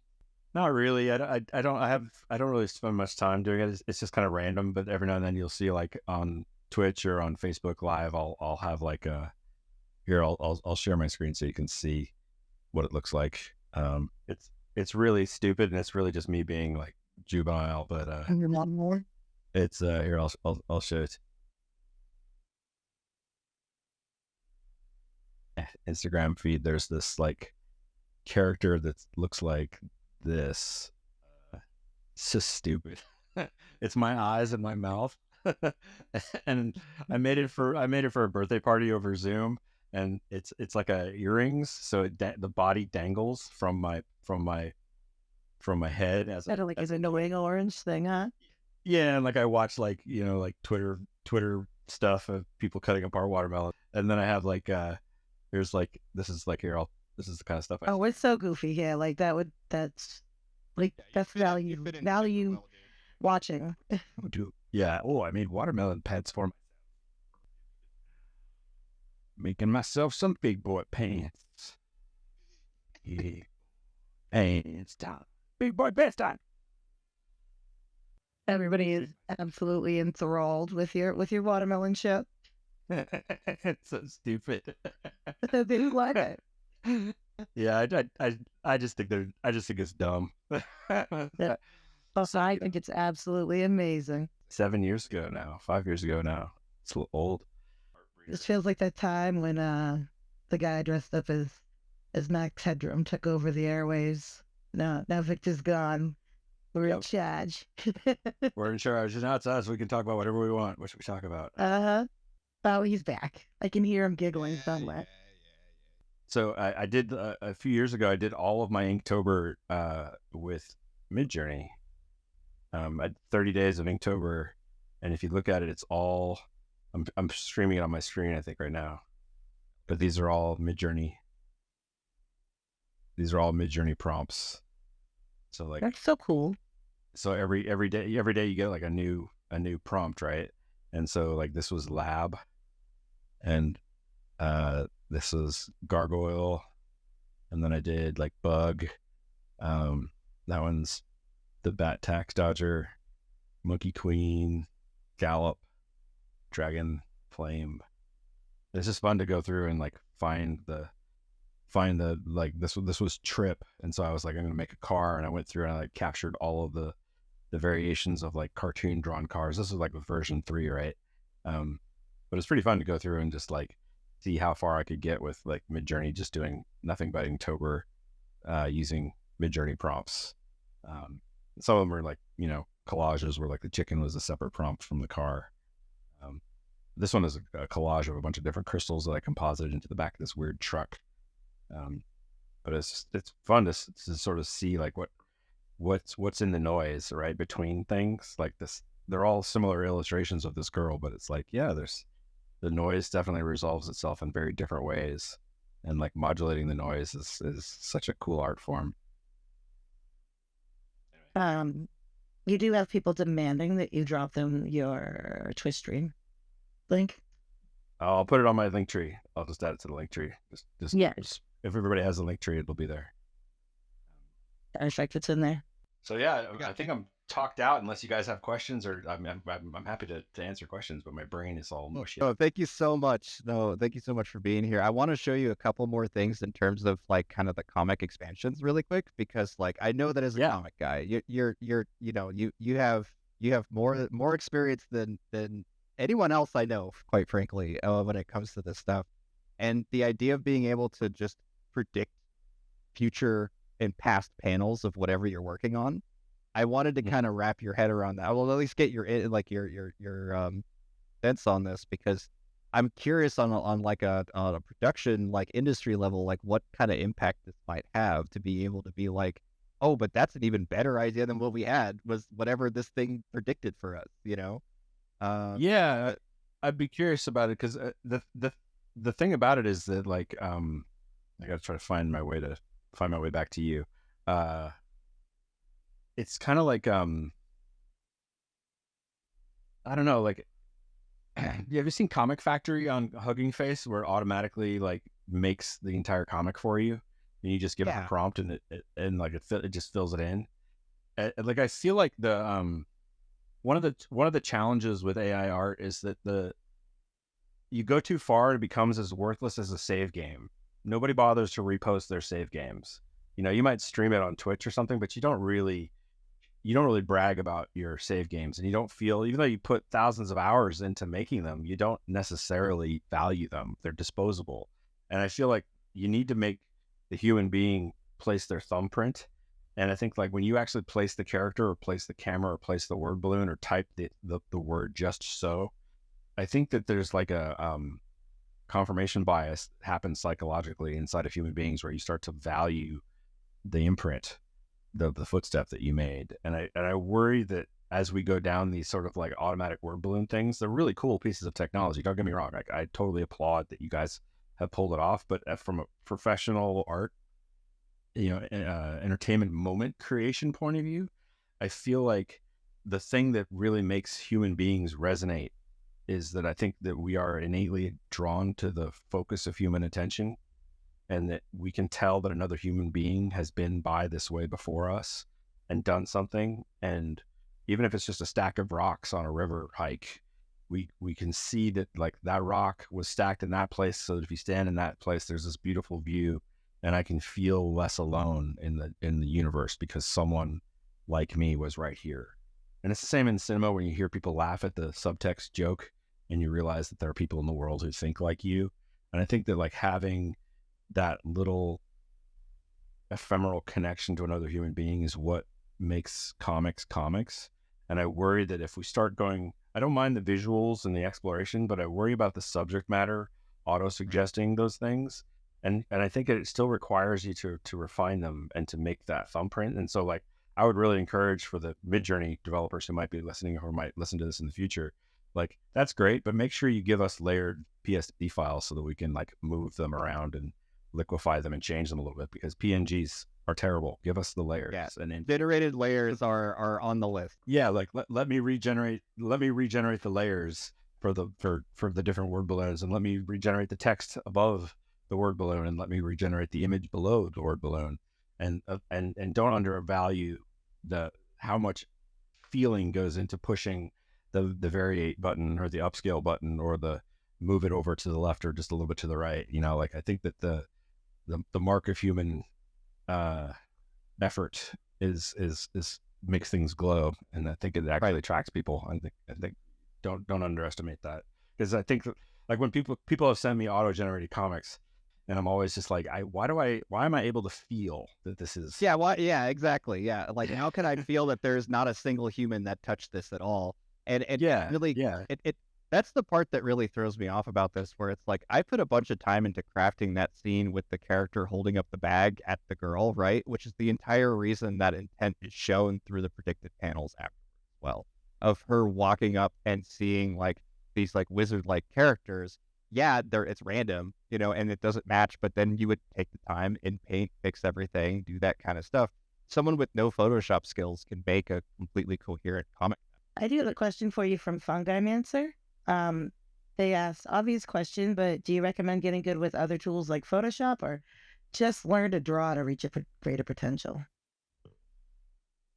I think that you're going to find yourself, if you're experience focused and you want to make something for somebody else, and you're not just doing it for the fun of it for yourself, but you're trying to do it for others or do it for a goal, you're going to inevitably find yourself in a situation where the AI can't do the thing you need, or you need to collage something. And I think learning how to composite and photo bash at least is essential.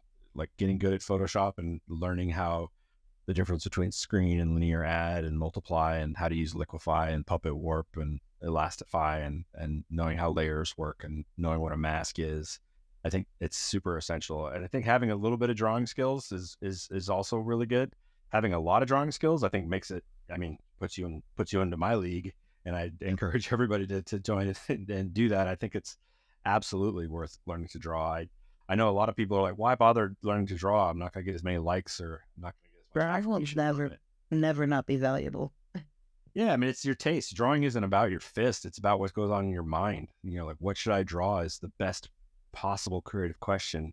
And you can use random dice, you can use story cards, you can use image journey, prompts. You can do anything you want, but imagine like having a choice. That's the thing that makes a difference, and drawing helps you get better at that. Helps you. Or imagining something on Midjourney and then tuning it down to exactly what you wanted, because you know how. That's what my comics are. Exactly. If you go to my Instagram page and wonder, why does Bay's art look different than everybody else's art? It's because I'm doing exactly that. Like, it's just a piece of what I do. And I granted, like, I think that it's important for people to get good at this stuff and sort of drop the gauntlet and say, like, oh yeah, you think your art's better than mine? Let's go for it. Let's see who can make the best image. Bring it. Let's do it. Like, they never say yes. They never say yes. Just heads up. They'll probably do it with you, but for me, like when it comes to being like the spooky goth kid who makes silly comics, like for Reddit, like that's where they go. Like really, I do miss getting compliments for my work. You know what I mean? Like it in a way that's actually the real thing that's going on right now. Is that with 15 billion AI generated images online, everyone who makes art sort of, by fist is totally noticing that the retweets and the likes are going down. And part of that is the algorithms, that cap everybody at 200.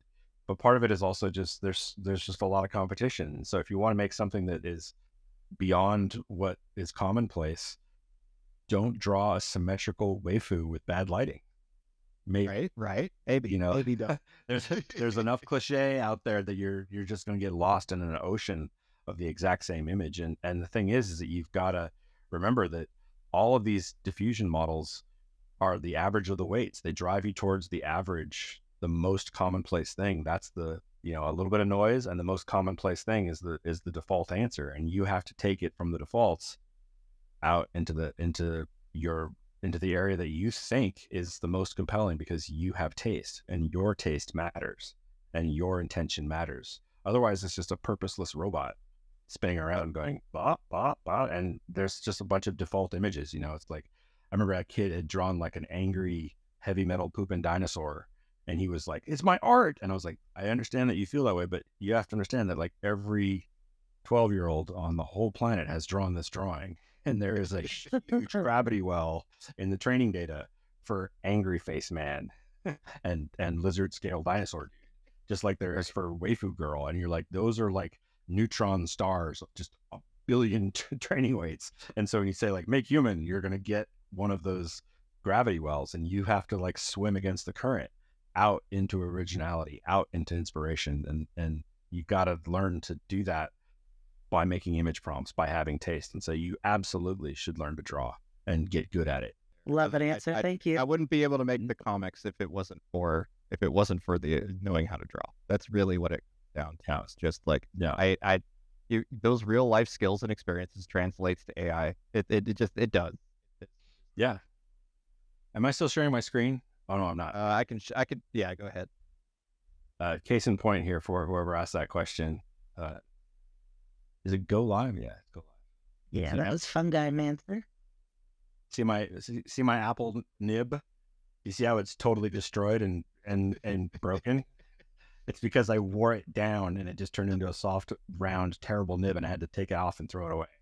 I have to take a picture of my nib now because of this. Honestly, like I got accused by a really big artist for not being able to draw, and I was like so tempted to just take a picture of my closet of just sketches, like sketchbooks. Post your time lapse. Mangled nibs and time lapses. Post their nibs. Mangled nibs and time lapses. Maybe that should be a new series title, right? And on exactly. Only nibs, yes. Only nibs. Wow, that's a funny idea. Oh, here, I wanted to show you something about the word balloons. I think I actually have this thing here. Oh, I know I didn't. I have one where I actually I captured all of the lettering changes that I made, and you can. What's cool is that you can see that like I made like 1,000 more lettering changes than I did visual changes. Like adjusting the letters and adjusting the words is like is like the most time consuming part of my comics. I would have thought it would have been the art, but the AI has made the art so fast, and so now I'm just spending all my time like rewriting and then readjusting the panels and rewriting and readjusting the panels. Are you gonna show us how to word bubble? Because that would. Oh yeah. Amazing. Well, you want to see it? I can show you a couple ways. See how you do it. You want to see the slow way in Photoshop, or do you want to see the fast way on my phone?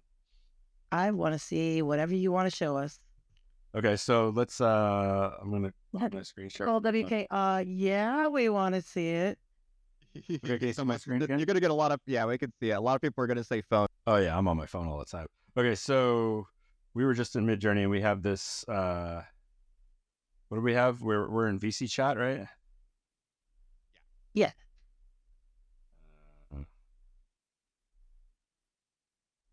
I need that picture of.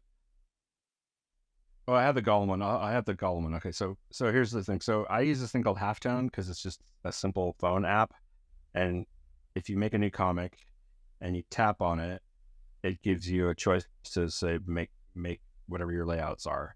I've made a bunch of my own custom layouts with my own little square pack thing. So like I've got these two panel layouts, and now I've got 2 panels in here. And if I go and I select an image, there's that image. And then if I go and grab this one, and I'll put that image in there. And if I tap on the border, I can change the size of the border, and I can give it like a gray paper, so you can see that there's like gray paper there. And if I adjust the margin size, I can make it a little smaller. That's good. If I click on the image, I can move it around and zoom in and zoom out and change it and place it wherever I want. What's the app called? Halftone 2. It's one of the ones in that snapshot. Halftone 2. And so I'm sitting here moving these guys around and, just sort of adjusting it. So now let's go ahead and like give us some headroom. And then I can say I want to make a word balloon, and I can choose what style I want the word balloon to be. So let's just go ahead and use this this square one. This is like my favorite one. The background's going to be white. The padding's going to be down there. I've installed a bunch of comic book fonts of my own that I bought from blabbot.com and Comic Craft from Tom Orzechowski. So my old colleagues from back in the image comic days, they're awesome letterers. I definitely recommend dropping some coin on their awesome fonts. They make some totally awesome fonts. So let's go ahead and use Totally Awesome as a font. And there's our text. So if we edit text and say like, are you sure you want to, I don't know what, eat snacks? So you just write it here, show you want to eat next, or done. And then if you click and drag on the word balloon, you can change its size. Now for doing comics, if you're doing like print comics, if you want to make the word balloon not overlap on the edge, you can tap on it and hit down and it'll go inside the panel. And then the other thing that I do a lot of is you can drag the tail and move it around and aim it. But one of the things that I do a lot of is I post these comics on social media and I want them to be read on small phones. So I don't do high res print comic text size.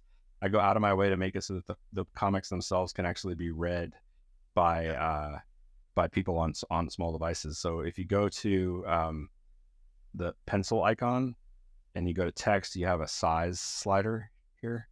And so I can make the text really big. And so I try to make the text like a readable size.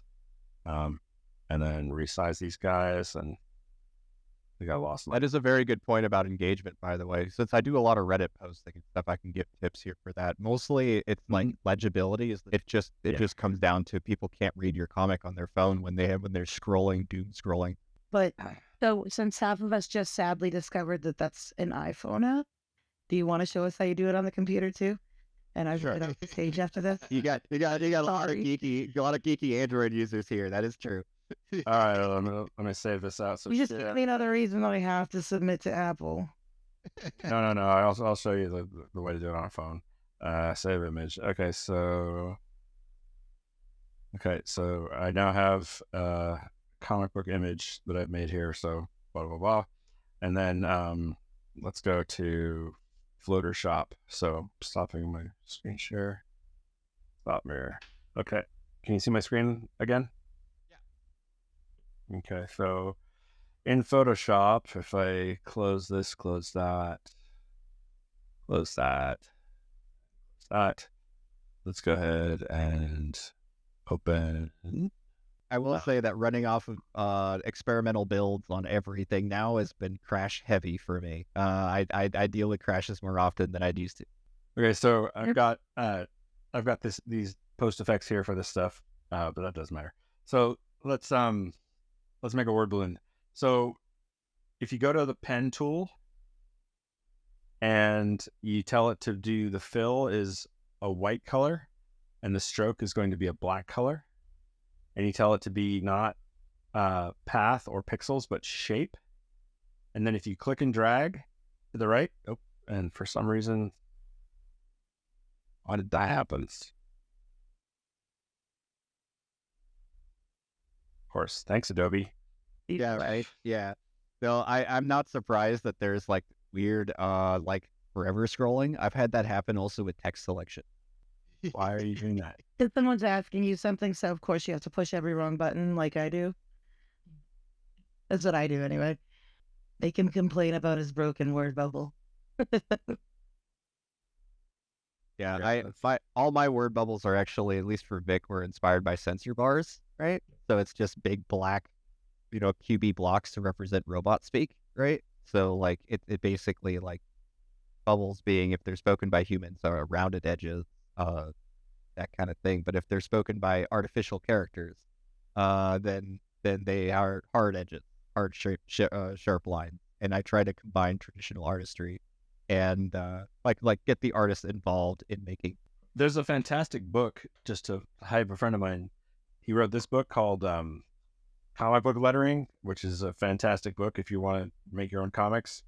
Freaking awesome. And he goes through the tutorials of how to do lettering in Illustrator. And he actually does a lot of lettering for Image and DC and Marvel and Dark Horse. Empty layer, pen tool. Let's do that instead. Empty layer, pen tool. And I have like a white color, and I just draw with a large shape where I think the word balloon should be. And then I do layer effects, and I set it to stroke. And then on the stroke, I set the color to be black, and I set the size to be whatever, and I tell it to go from the center.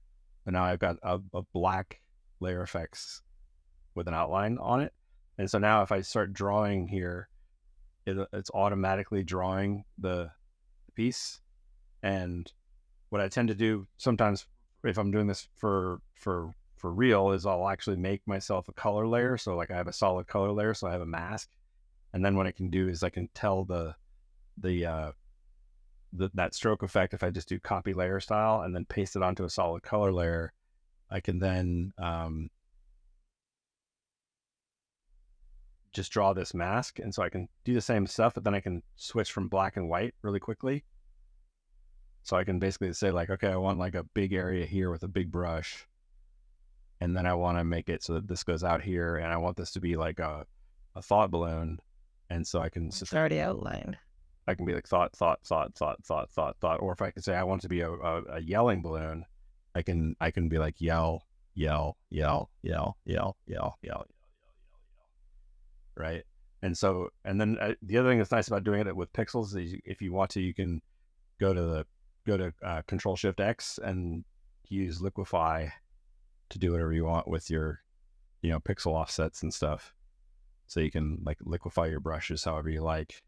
I'm gonna jump out of the way, and maybe I'll collect questions for the end of this, because I feel really bad jumping in and asking questions all the time. No, it's actually it's great. I think it's awesome. Thank you so much. I have so many questions for you, but I'm gonna back up and let Victor do his thing. That one of the first thank you so much, Kiki, for that.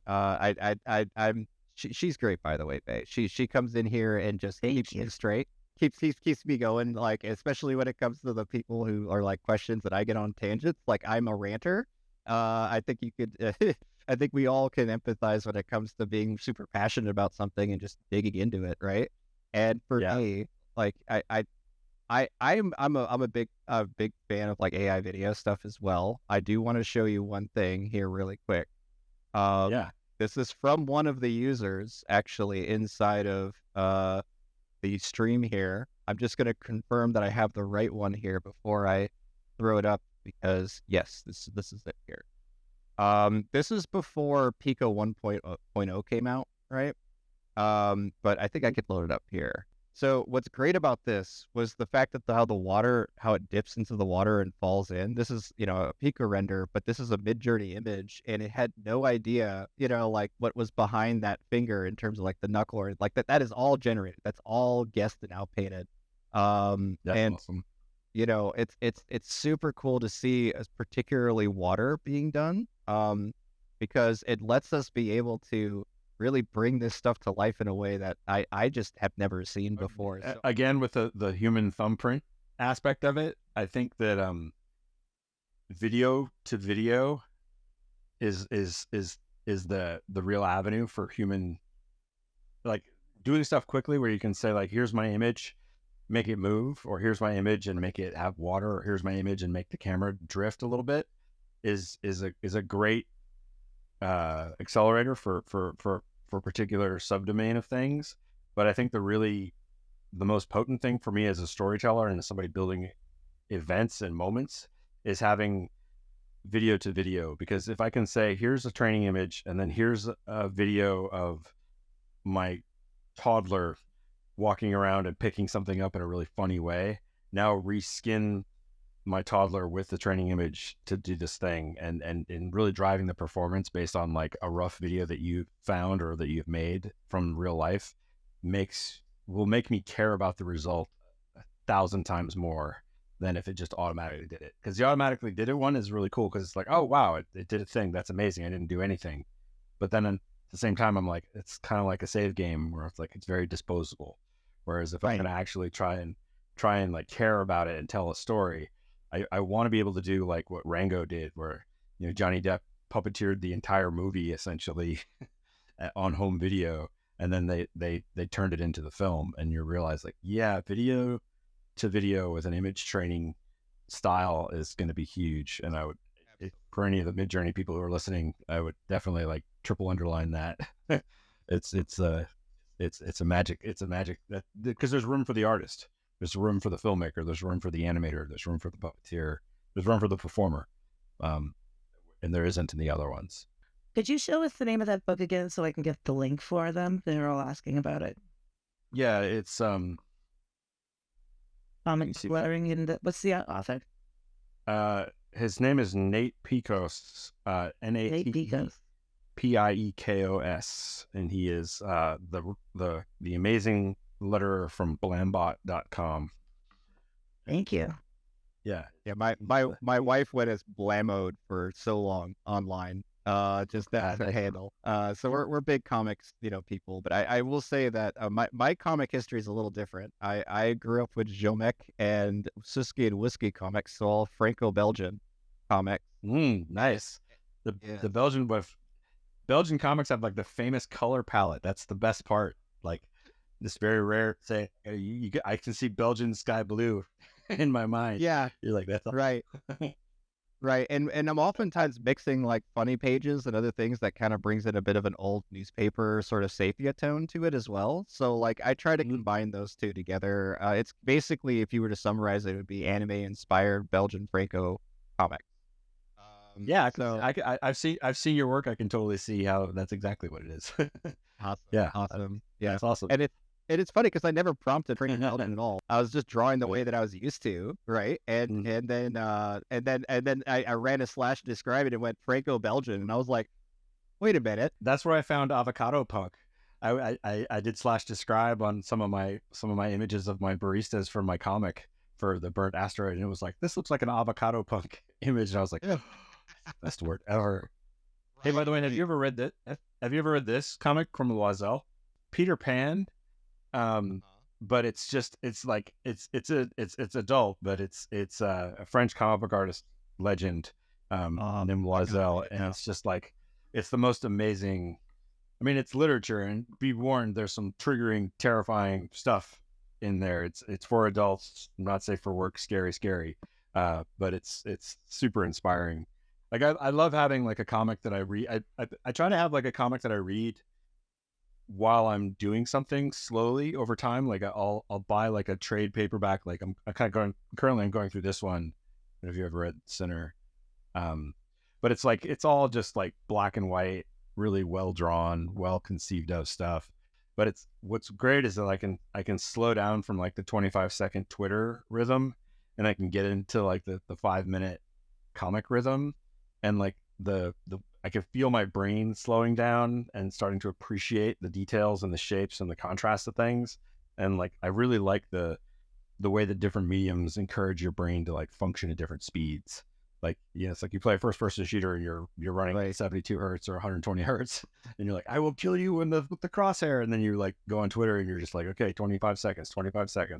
And then you go and you read a comic and things just slow down, and you're like, this is actually relaxing. I can listen to music and I can like think about what this person's talking about. And I think that's the part about comics that is so interesting about like the better the Midjourney gets at making images and compositing different things, is that like, when you look at a Where's Waldo and there's just like a billion little stories happening, and like some guy's chasing his dog and someone else is loading a piano into a truck, and it's not just random images, it's actually meaningful things. And when you look at a good comic, you start to realize that like the artist who drew it like really cared about every little piece in that piece, and they wanted you to fall in love with this moment. And you can take as much time as you need, and it's on your clock. And like, there's something very like relaxing about it. It's like an awkward free zone. It can't be awkward. It can't be rushed. The music can't be bad. The dialogue can't be clumsy, because you imagine the perfect dialogue. You imagine the perfect music. You imagine the perfect performance taking the exact right amount of time as you read it. And like, that part of comics is just like, I don't know, that's my first love, is like comics. That's why I like making comics. And I'm super appreciative of being able to do it in such a delightful way now, because you a slog just drawing the same panels over and over again.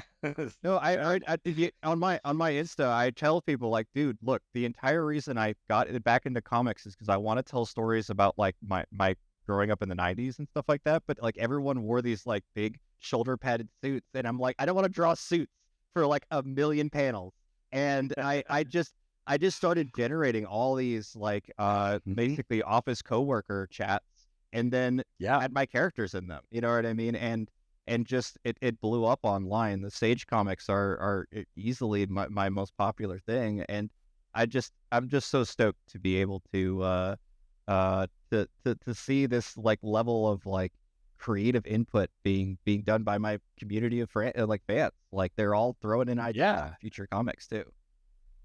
I mean, redrawing panels over and over again. I'm just sharing my screen again just because I also do like 3D comic shop, which is like I have Blender 3D files. And so this is like before I started doing AI comics. So these panels aren't JPEGs, they're actually 3D GLTF files.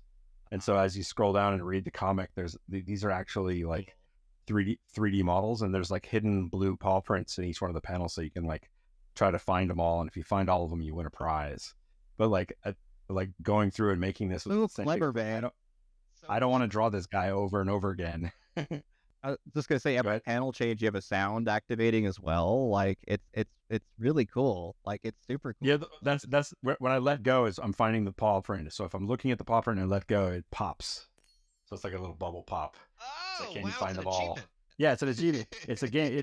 It's full on a puzzle, and you can see there's a countdown. I've got 17 more to find, and if I find all 17 of them, I win a prize. And so like they're hidden, so you have to move the camera to find them, right? Because I wanted a reason to get people to move the cameras. So like see the little blue paw print up there. But what I discovered doing this though was like the thing that I really liked was panels like this where I had made like a cool buzz saw where the robot got his arm cut off, and I like sculpted this saw, and I was like, yeah, I want unique things per panel. I don't just want every panel is different. And so I started realizing that like, yeah, the panels themselves are actually need to be different. They need to not be the same. And so like consistency, it's actually better. Like this page is a little bit boring because it's the same guy in 3 places with just different cameras. And I realized like, yeah, you kind of dig the fact that it's a separate thing. So like if you go into like issue 2, I did an experiment where I was like, okay, I'm going to try to make sure that I'm never having the same panel twice. And that's actually what made me start doing AI comics was I was like, yeah, I want, like this one is like a visual effect. This one is like you're in the desert. This one was What are like, you using for this? I built them in Blender, and then Oh I my made God. code to auto generate them. But like, you know, like this little scene right here, like they're telling this robot who got his arm cut off, and I'm moving the camera with my mouse, and there you can see I hid the paw print behind his shoulder, right? And just going through and trying to get like, okay, here's this panel, but then I was like, this panel just feels awesome to me, and I was like, I want this feeling that I have in this panel in my comics. And then that's where I started going through, and when I started doing my AI comics, I was like, yeah, I want to be able to post. You just coded this and almost didn't even mention it to us at all because Yeah, well, it's not related to the other stuff, but when I was it's going, awesome. but like the thing is that like if you go and you look at these panels that I'm doing in with Midjourney, right? Like this is like a Midjourney one, and I'm just like, yeah, I need to make a monster panel where these guys are worried about hearing the dog coming, and I want the monsters to be terrifying. And I was just like, yeah, it takes me a long time to 3D model one of those panels, even if I'm reusing stuff. Like this is just like three totally new characters in a totally new environment just for this moment, so they can say like, should we run away from the dog? And like it took me like 15, maybe 20 minutes to make this panel. I had a great time doing it. It totally fulfills the needs of the comic. And I'm like, yeah, the 3D would have taken me a lot longer. And then I go and I look at like, you know, Luma Labs Genie and how they're able to make 3D. And I'm like, yeah, Gen 3D is coming, but what I really want to focus on is the moment. The fact that it's funny that such terrifying monsters are worried about a puppy. I think that's hysterical, right? And like, Right. I like the fact that I call all the monsters in my story squirrels, but they're clearly not squirrels, right? And the fact that they're like terrified of this guy, I think is hysterical. Like that's my dog would think that's the best joke ever because he hates squirrels, and I'm just like, Right. yeah, that's the moment that I want to give. And like when I look at it, I'm like, this moment, like when people get to this moment in the comic, and they're like, and I've watched people read my comic and they start laughing when they see this because this is scary, terrifying monsters, and the monsters are clearly terrified of the protector, and the protector, of course, is a tiny puppy, and the puppy is like, yes, this is fantastic, and it's totally like a moment stolen from my dog, right? Like and I just look at him like, yeah, that's. Whether I make it in 3D or whether I make it hand drawn or whether I make it with AI, the moment is what matters, and whatever gets me to that moment faster, and with as much joy, I think is what matters. Because redrawing those panels over and over again, it's exhausting. exhausting. And Yeah. like, but my comics are partially inspired by my mother, right? She worked at IBM for Nice. years, and is a an outspoken blonde woman like my character is. Nice. And it's just funny though, because I only have one goal, which is to make enough comics that I can print them out and give it to her in person. That's really like Nice. my only goal with it. And everyone else that's like having fun and enjoying it along the way, that's awesome. And I really do appreciate the attention. But the thing is that like I have no plan to make money with them, because like I know what this is for. You know what I mean? I did it Yeah. because it made me happy and it makes my mom happy. Yeah. So like, And they're labors of love, right? And like, if you can, and the thing is that like, I don't know, comics are the world's most popular art form for a reason, and part of it is because they are, a sequence of subjects with visuals, right? And they exist in that place where you can make them easily with just pen and paper. And if you can take the slog out of it, you can make 100-page graphic novel that tells like a really epic story or tells a really touching, compelling story. And you can do it without breaking the bank or exhausting your enthusiasm, and tell a story for your mom that really moves her. And it's not just a single drawing or 5 drawings, it can be 100 drawings, and allows you to like cover the distance to actually tell like a bigger story. And I think like I'm super excited about how I'm able to make these, because like if you look at like the Burn Asteroid Cafe, right? Like the Burn Asteroid Cafe was I deleted most of the posts, but like I made it in 5 days. And I made it on my phone, and I made it between doing other things. I was just like, I was at night and I was just like, oh, I should do this and this. And I would just post like, oh, this is a cool idea. And I would just post it, and people would say stuff, and I would be like, oh yeah, like this, I think was the first post that I made. And I really love these like weird hippie turtleneck wool sweater wearing. yeah, it's hard to describe. It kind of reminds me of like, how like the Animaniacs are characters that you can't really describe what animal they are. You know what I mean? Like, Yeah. I got some of that, but as soon as I read Avocado Punk comic, I was like, oh, okay, that's the problem. That's the problem right there. And then I went through, and as I was doing it, I talked to all these AI friends, and we were all talking about the mix of experts and Mixtral, and the idea of using routers to do this AI fundamental, tech geek side. I was like, I should make these baristas be the AI who are the mix of experts making a drink called the mix of experts. It's actually about how AI actually works, right? And I was just like, yes. And I started posting like how I was making it live in real time as I did it. And I was like, it's so nice to just like have your friends like chime in and be like, oh, that part should be this way, or that part should be that way. And be like, yeah. And like, I actually had like an artist friend of mine comment. He was like, between these 2 pages, you need to have like a moment where this happens. And I was like, good idea. And like, in the time it took me to say good idea, I had made the generation of what I wanted and sent it to him and put it in the comic. And that encouraged me to make the next panel. And I was literally like having a conversation live, not like a normal stream, but like an asynchronous stream socially, right? And like that part was just like super compelling of just going through and being like, oh yeah, I can totally like collaborate with the public while I make my comics, which is like, yeah. But my Discord's about to hit 1,000 members, and it's all just collabing. It's all just us throwing ideas together, seeing what sticks, and just making it together. So like, it's a lot of fun. And being able to like respond to a social media post with an image that's appropriate is so rewarding. Like I love and like the sticky bomb of potential problems. I had come up where like artists did not appreciate me riffing on their comic, with my AI or whatever, because it's so quick. But I do it in a complimentary way. Like I'll take my character and stand next to them and agree with them or something like that. You know what I mean? Yeah. It'll be something like that. But yeah. But it's super alarming though for a person who doesn't know what it is, right? Like you're responding with the images. You're basically using this as a language, right? And like here's your real-time cartooning, and it's just like, wait a second, that's scary to people. Like here, check this out. This is kind of cool. This is just random, but can you see my screen still? Screen sharing. So the top is a photo bash from a bunch of Midjourney elements. The bottom is that same photo bash upresed in with Magnific. Do you see that? Yeah. Oh, he had like freckles. And Yeah, all the freckles and yeah, like it was really tough to get Midjourney to actually imprint freckles onto the face, for example. So we kind of gave him Yeah, it also reimagined all of the wool.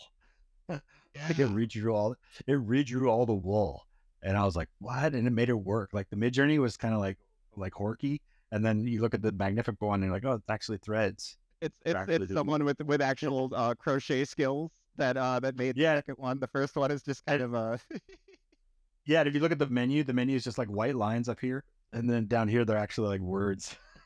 Like, yeah, it's like this guy's got this weird little melted head, but then there's also like the Where's Waldo factor, where like, look, it put a goat head in the asteroid. It thought the asteroid was a goat, and it made like a goat head with a goat nostril, and that's like a horse head. I love So, yeah, the hallucinations. I love all Yeah, like, like not just from Midjourney, just from any AI. The hallucinations are accidental Where's Waldo. You're like, I didn't realize I was playing Where's Waldo, but I totally did. Like that's awesome. yeah, and Rhapsody actually mentioned here. She told me she pinged me here to say that we are doing an isekai story where I haven't announced who everyone is yet, like who's involved or anything like that, but we're essentially going to tell a singular narrative where we're just isekaiing all of our favorite like all ourselves as original OC characters within with established artists. So like people who have recognized characters that they'll go, oh wow, I'd never imagined seeing this slice of life character in a fantasy adventure. Like that's Yeah. I really like it when like people will send me a lot of like fan art from various things that I've done in the past. And what I think is really fun is like to send them like sometimes they'll send multiple things, and then I'll like use Midjourney to image blend between my own work. So like it's like they've made an AI generation that's been trained off of something that I clearly was a part of. And then I'll take what they sent me, and then I'll blend it back and I'll send it back to them, and you can just sort of see their heads explode of like, the person who made the thing that I made the fan art of the thing is now using my thing to make and then we're like, yeah, like, right. And then I'll be like, which one of us owns this? And they're like, right. It muddles the idea of original content. That's the thing for me. oh, it's melting it all together. Yeah, I had to tell these to the guys too, like on the Discord and stuff. I was like, look, if you guys post a comic of one of my characters, they'll think it's me, right? They'll just and that I have the only issue I have with that is that the mods are going to get angry at Reddit because it's not original to them. It's not original content anymore. But all the artists are arguing that everything is OC, like the AI cannot make OC when it's the exact opposite. Yeah. So it's like, well, it's really sticky right now. But you also can understand it though too. Like I have a friend of mine who she's a hand analog artist. She does wonderful ink drawings. She spent years developing her own very unique comic book style. She draws these comics. And someone made a Laura of her work, and she's heartbroken. I mean, she's destroyed, and she's not a rich person. It was making her a meager income, and I look at her and I'm like, and I go, yeah, I think Civet needs to take some of the. I mean, I think we need to start looking at the how do people make a living? How do people pay their rent and buy their food? And yeah, I mean, it's a conversation that we all have to have together, and I think that the anger and the vitriol and the oversimplification doesn't help. I think we really, as a collective community of creators and artists and programmers and developers and researchers, we have to think about like, what does it mean to be owned by the public and created by the public, and how do we protect the inventors and the artists and the creators of our time in a way that help them have the free time to be able to keep making the great stuff that we love, but also allow for fans and fan art and the community at large to run with it and do all these really exciting exploratory things, because both I think are really important. Yeah, and I don't both think super important. And hoping that corporations will come in and save the day is not the way to go. You know what I mean? Like in terms of like and that stuff. It's just it's so much of it, and so much of it is open source too, right? Like a lot of people don't understand that like a math noise function is it's just math, and like the fact is we've discovered this magical thing, which is like you can modulate noise in this way that if you do the right thing, you can you can have it turn into almost anything.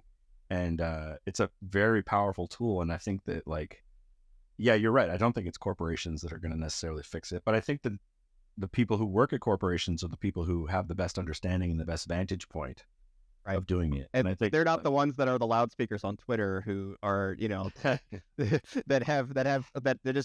just read AI 2 letters. yeah, and I get attacked by people constantly who have no idea who I am, who think I put on binary posts. you've seen my post, right? Like, people have sent me the most insulting, infuriating attacks because they think I'm X, Y, or Z, and they can't get their head around the fact that I'm both, and that I'm sort of I'm literally straddled right between super hardcore AI developer and hardcore professional artist, and I have opinions about it, and I'm trying to just share what I know about how it works so that there as many people as possible can participate in the great debate of our time, because I think the duty of an artist is to be a witness of your time. And this is the state of the art. This is what's happening right now in our life. And it needs artists just as much as it needs developers and politicians and scientists. What about like teaching certain artists that you can improve your workflow and make better, more grand pictures in the middle of your comic? But you can win your time back, right? If you decide to have a story about, you make more stories, you make better stories, you clear your head of all the stories that like have been sitting there piling up. If you have ADHD like me, like that you're not able to finish. Yeah. And if somebody wants an example of that, just say, hey, make me a 9-page comic about 3 characters all wearing ugly sweaters at Christmas with their favorite dinner. Go. And see how tired their hand gets after the first page. And the counter argument that my art friends would make is they go, I enjoy drawing those sweaters, and I enjoy coming up with a visual style that allows me to imply that those sweaters are what they are, because I'm building the moment, and I get to sit and think about each one of the panels and the ratio of it, and the flow of the story moment to moment, because taking the time and handcrafting it is what brings me joy, but also is what really connects to other people. And I say there's room for both. There's the one back amplified amazing story, and I think there's also the handcrafted slow craft loving, just so even if it's not the most optimum way. And I think that one shouldn't replace the other. And I think the people who are the most adamant against AI right now are feeling like they're being replaced and their identity is under attack, which is why they're so emotional. And I get it. I mean, I have moments where I do feel that way, and I go, oh, and then I go, well, I care more about the moments that I'm building. And I do. And if I want to, I can still draw with watercolor. No one's taking that away, but it does mean the transaction is going away. The idea that I'm going to get a lot of likes or I'm going to sell a lot of prints is definitely being impacted, for sure. Like, it's where like the social media is the real problem here. Like, how it works is a real big problem in terms of like exposure and everything else with AI. Yeah. It's less the tool itself and more about just how fast and how prolific it is. But it is a wider conversation than just art, though, because it affects, programmers. You can write code with AI. You can summarize a legal document with AI. You can write copy. I mean, it's going to touch, and the better we get at doing AI driven robotics, it's going to touch blue collar, not just white collar. And you have this conversation is just the early conversation for a wider conversation that society at large is going to have over the next few years. And I think what's really a wonderful opportunity right now is you have the world's most creative people, writers, artists, painters, and I said developers, having it out before it turns into like driverless cars and attorneys and legal documents and medical stuff and all the other places where AI is going to have a profound impact. And I think we're sort of like defining the rules of engagement for how we have these debates, because the conversation about like copyright law totally affects drug design in AI and totally affects like, robotics optimization and all the other manufacturing and food gathering and everything else. And you're like, oh, these conversations are starting with art, but they're not ending with art. Yeah. It's just Yeah. the beginning. It was this I'm 5. just surprised about where it started. You know what I mean? I think where it comes to Yeah. like, oh yeah, it's really it's the art that we started with. Yeah. Like, yeah. It But isn't it? But I mean, a lot of my friends could, make jokes about like I thought the AI was gonna, art was always gonna be last, not first. But I actually think it's a little bit of a blessing in disguise that it's first, because it means that all the people who really focus on communication are the ones that it's happening to first. And so conversations like the ones that we're having today gets to happen, right? Well, Like because people who actually use it understand how much better it is for their personal economy. You know what I mean? Like, Yeah. but in your economy of time, there's a guy on YouTube named Craftsman who spells his name wrong. It's Crafsman. Craftsman, amazing miniature, like stop mo artist, everything like that. But he has an entire video dedicated to the personal economy of time.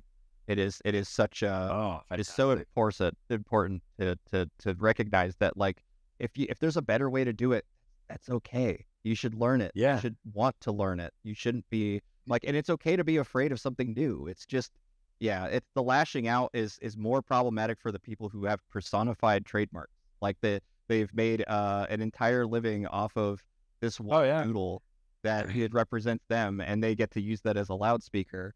They're the ones who are the most afraid, because everyone now has a personified trademark now if they want to. Yeah. Like they could make a character. I have who they are. I mean, because we're on the Midjourney server, I have to say this just because I was just recently in an argument with a friend of mine whose name was on the list of artists whose stuff was trained, and he's a tech guy. He understands, character rigging, and he writes Python and coder. He's a knowledgeable guy, and he was like, I get that I'm just a label on a street and the city exists with or without the street sign. I get that. But it galls me that my name is there and that people are using my name in their prompts, and I'm having a hard time finding work. And it's insult to injury for him. And I look at it and I'm like, well, part of me is going like calligrapher versus the printing press, which is one angle. And then the other part of it is just going like, well, we don't really know how to protect that. And you never could copyright style in the first place. Cartoons are cartoons. You can't copyright a style. That's not what copyright was for. And if you look at what copyright was for, it was to allow inventors to have a window of time to profit from their inventions so that we can encourage people to invent more stuff. So that you could justify, hey, if I'm going to take a year off and I'm going to invent the automobile because I think I can make some money from it. Whereas if people could copy you on day one, you didn't have a window of time to have any protection. And I think that, like, when you look at the debate that's happening in Congress, you got like artists going up there who basically make their living photo bashing from photographers who took pictures of people in makeup wearing clothes that were designed by other people, with hair designed by different people, with an actor whose likeness they don't own, and they're taking that reference photo and essentially doing an image blend and then claiming 100% ownership. And I'm like, you didn't design those clothes. You're not that actor. You didn't take that photograph. You didn't set up those lights. You didn't apply that makeup. You're in a long chain of collaborators, and it's in the tens or maybe hundreds. But when you use AI, you're now in the hundreds of thousands. And like, that's not an easy answer. There's no easy answer to this question. And for people who act like there is an easy answer and they want to take it and run with it, and you're like, whoa, they eject themselves from the conversation. And some of those people need to be in that conversation, and they need to take the anger, put it aside, and learn how it works. Right? Because there's an important debate to happen here, and I want people from both sides to come up with the best possible answer for all involved. Right. I one of my first things I did, like, because I'm in an arena of memes. You know what I mean? Mostly like people who argue about their art being stolen. They make memes for all day. You know what I mean? Like it's ironic in that way. Yeah. Imagine how many memes have been made of my work. Right? Yeah, I know, right? Yeah, like, oh my God, like if you get like that might be actually why it's easier for you to transition into this too. Like, just because like you've seen like so much repurposing. Oh yeah, people are like, imagine someone stole your work and didn't credit you. I'm like, oh, imagine that. Imagine somebody puts Gollum's face on a meme. Oh no! What if there was Team Fortress things happening? Whatever would you do? what about all that fan art I made, like me and my team made for you, and then we showed up and we were like, oh yeah, like you That's guys how we met, angry, right? yeah, that's how we met. I was like, we met over freaking fan art, like come on, But like it, but part of the reason that I'm insulated from it though is that I see art and the visuals of what I did as part of a larger thing. And I was able to be in the content business. When you met me at Val was in the content business. I was making indirect revenue from it, right? And so right. I'm just because the pictures were free doesn't mean that I wasn't getting They still own their income from IP. They're somewhere going else. hard on that right now. You know, Yeah, and the thing is that like when you're an IP owner and a creator owner, you can choose how you make your money. Like I gave away my comic for free on YouTube, but I charge for it on Kindle, and and then I ask for free donations on Ko-fi, and Ko-fi gives me 100% of the money, Kindle gives me 30% of the money, and YouTube gives me 0% of the money. And I look at that and I'm like, I'm running an experiment. I'm trying to figure out like, which one of these methods works, right? And then I'm like, well, the right. content that I make is okay. It's not great. It's just me trying to like dip my toe in it, right? But at some point, maybe I'll make a hit. Hopefully, I make a hit that lets me make enough money to make a living so that I can make more of them.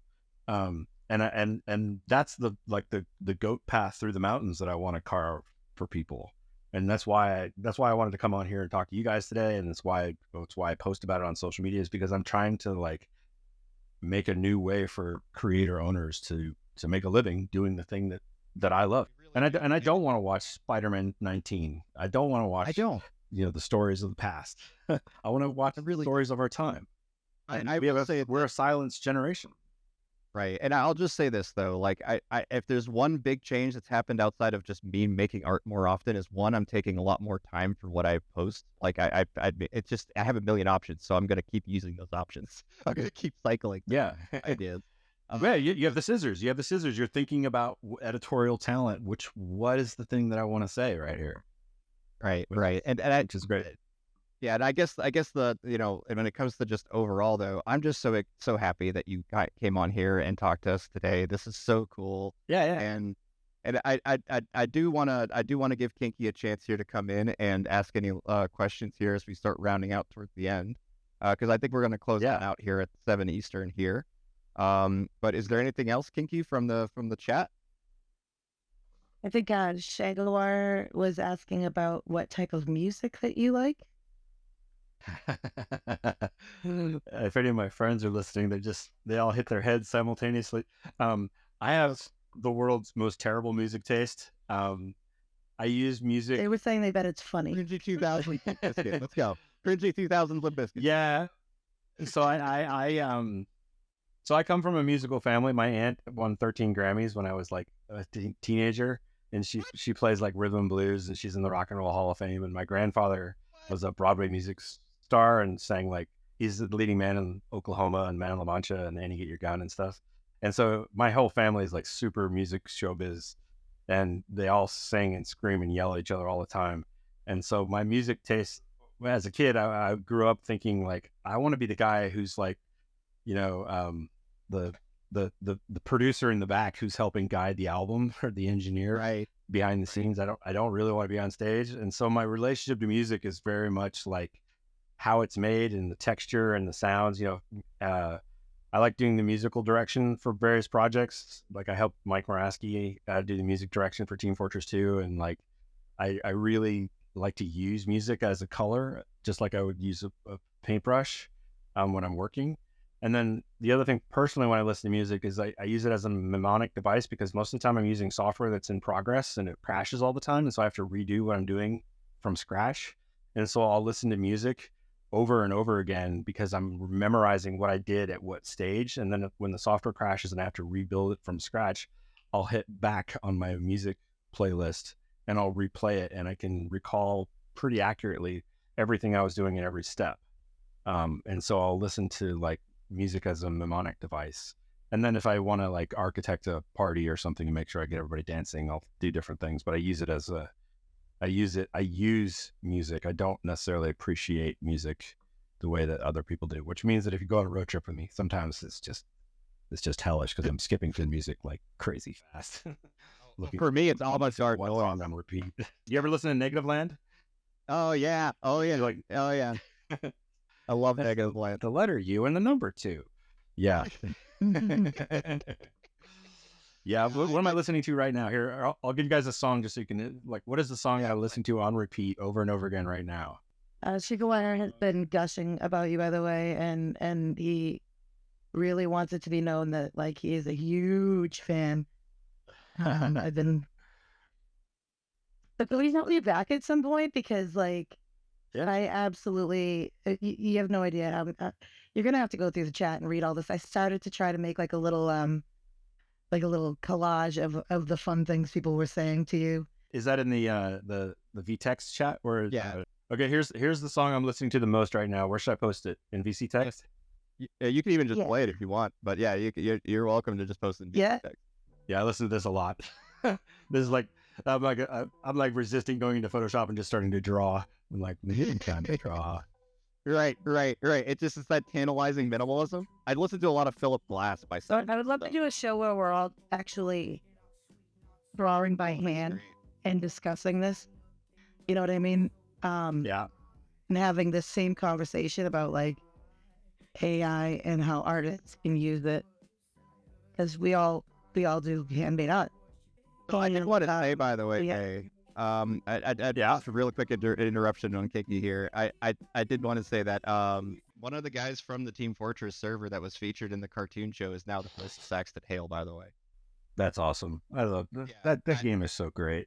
The community of Team Fortress 2 is the best. Like the team who worked on it is the best, and the community that made it is the best. I'm so proud that I got to work on that game. I'm so interested in Team Fortress now. I'm sure we'll talk about it, and I hope you come back, Faye. I really do. This was a lot of fun, and I'm sure that I want to bring watermelon pants in. I think that would be fun, and we could do it. Yeah, I could put them on. Yeah, have watermelon pants. If you came on his watermelon pants right now, you probably could. I have the button here. Maybe another time. Yeah, well, we'll be we gotta build some anticipations, right? So I just thank you so much for your time. Honestly, Kiki, is there any other last minute questions before we close out for somebody was asking about how you do video to video. I mean, some of the questions. I don't know how much time you're gonna have for them all. Yeah, there's I think it's on Replicate. Here's a jumping off point. VC text. Crash their server.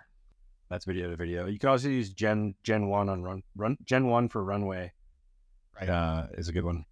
There's a question here from Rhapsody. We learned today that Bay is a productivity genius. What tool would you recommend everyone that would be effective to boost that right away? Basically, what is your favorite?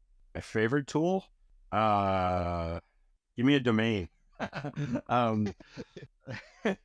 3D, all the tools. Okay, 3D, it's Blender. 2D, it's probably it takes a little while to get fast at it, but getting really fast at heavy paint is really good. Is a worthwhile investment. If you're doing audio, I just use Audition just because it's so simple. The audio tools are always so simple. There's some great audio AI out there for different things, but they have yet to sort of evolve, break the surface, in my opinion. Video editing, there's a video editor called Quick from the GoPro, where it automatically edits your videos using action. So like if a person runs and a person's running, it'll like synchronize their feet, and so like you'll have a cut on action, and it automatically basically tries to use AI to pick edits from live pictures and video, and it automatically cuts it to music. And so if you need to make a video really fast, Quick, QUIK, is really good on the phone. If you're doing video editing on your phone, Video Shop Pro is a fantastic thumb interface for video editing. I actually prefer it to every other one now. I don't even use Premiere anymore. I use Video Shop because it's so great. I really like the interface. I got to take your advice on that for sure. I'm still stuck on Premiere. Been letting the chat know about what a legend you are as well. Talking about Orion Nintendo Nendo box modeling and how you were a huge influence on him in the day. Word, dude. This went by so fast. Really did. A lot of people talking about how 3 hours just flew by. So Oh, that's so funny. That's awesome. Well, this is fun to hang out with you guys. I wish this is normally the part, like if we were in person, I would be like throwing these into the crowd, but I have a whole bunch of these like arm patches that I normally would give away, and they glow in the dark. They're made of glow in the I dark. want one. Oh yeah, awesome. Like my little spiral. It's all send myself in a stamped envelope. There you go. And then I have one for my dog too, because my dog is awesome and he also glows in the dark. What we should do is a campaign for your comic, right? We'll do like a sequel for your comic and then throw those in there as a tag. You know what I mean? Well, that's actually the experiment that I'm running on Ko-fi is like whichever one gets the most attention is the one that gets a sequel. There you go. Like, There you go. Like do they like the burnt asteroid or do they like the good protector, and like see which one does better, right? Like there's And for anybody wondering, that is his book right there in the chat. If you wanted to take a look at it, he said it doesn't cost much. So Yep. come on, guys. I have that one, and they're sort of in a competition with each other at the moment because there's that one, and then there's the burnt asteroid one, and I'm trying to see like which one will Is that your link tree? I think it is actually. I have, you know what? I You should should probably put it on there because I don't have the link for the other one. So the competition is not fair. let me see if I can make that happen. Hold on a second. Burnt. Or you could just send me the link. Yeah, I'll do that. This has been so much fun. Yeah. To bring you This was so awesome. Thanks for reaching out. I saw you commenting on stuff and I was like, no way is Bay on the same head as me about this. All right, let's chat, because you describing latent space as a like the way you do is how I've been speaking about it for over a year now, and it's just amazing. Yeah. The same level with you out of all people. Oh my god, that is so cool. Well, it's pretty fun. I mean, like it's a constellation of it's, I don't know, like if I want to be like super esoteric, the thing I really like about it is that like it's the echoes of humanity's past. It's everything that was publicly transmitted over the internet in this way that you can interact with. You can talk to the echoes of humanity's past, either in text or in picture or in sound and now in video, and the fact that the past can collaborate with us in this weird way to make new things is just amazing. And like, Cool. Likewise, man, I've been really appreciating your posts and seeing how you've been talking about all this stuff, and I'm sure lots of other people are, but definitely Mutual Admiration Society, my friend. Awesome stuff. Awesome. Thank you so much. I'm absolutely blessed to have met you today, and I really want to thank you for coming on as well. Yes. Please get both of them. Or make your vote there. Kinky, do you have any messages or closing statements for the other events coming up? We're doing prompt battles tomorrow and Sunday, and I can actually post all the events that are happening soon in chat. But tomorrow and Saturday, we're battling for the prompts, and you could always stop by if you want. I know that's probably an invitation that will go unheard, but we're happy to have you. I spend all my time on my private Midjourney bot channel talking to the Midjourney bot. I'm there, but I'm just there as a phantasm in stealth.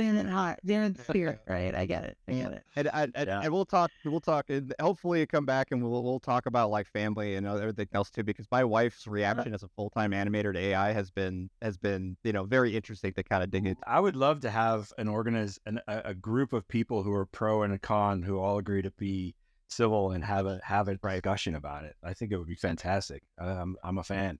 Right. I would love to just all be drawing. Like, wouldn't that be all great that we're all for drawing and we slap the image together into an image blend and we just go like, yep, this is what it is. Exquisite. Look what we all made together. Exquisite. Yeah. The exquisite corpse of art. There you go. I mean, we sort of did that with that skeleton monster thing. And yeah, we should totally do it. I like it. Let's do it. I'm back out of here so that you guys can close it up. But I hope you have a great night. Thanks so much, everybody. I gotta hop off here too. I gotta get some food. All right. Cool. Thanks, everybody. So have a good one. Take care. Later. That was so much fun, guys. Good job, Victor. I had to tell myself to shut up multiple times because I wanted to that's the problem I had when I first met Bay. It was funny because I interrupted him at least twice, and I was like, "Oh no!" I'm just the kid with a small YouTube series at the time. You know what I mean? Like it was, and that was when YouTube was like much younger. So it was definitely Okay, guys, thank you so much. I wanted to thank you each individually, really quick here.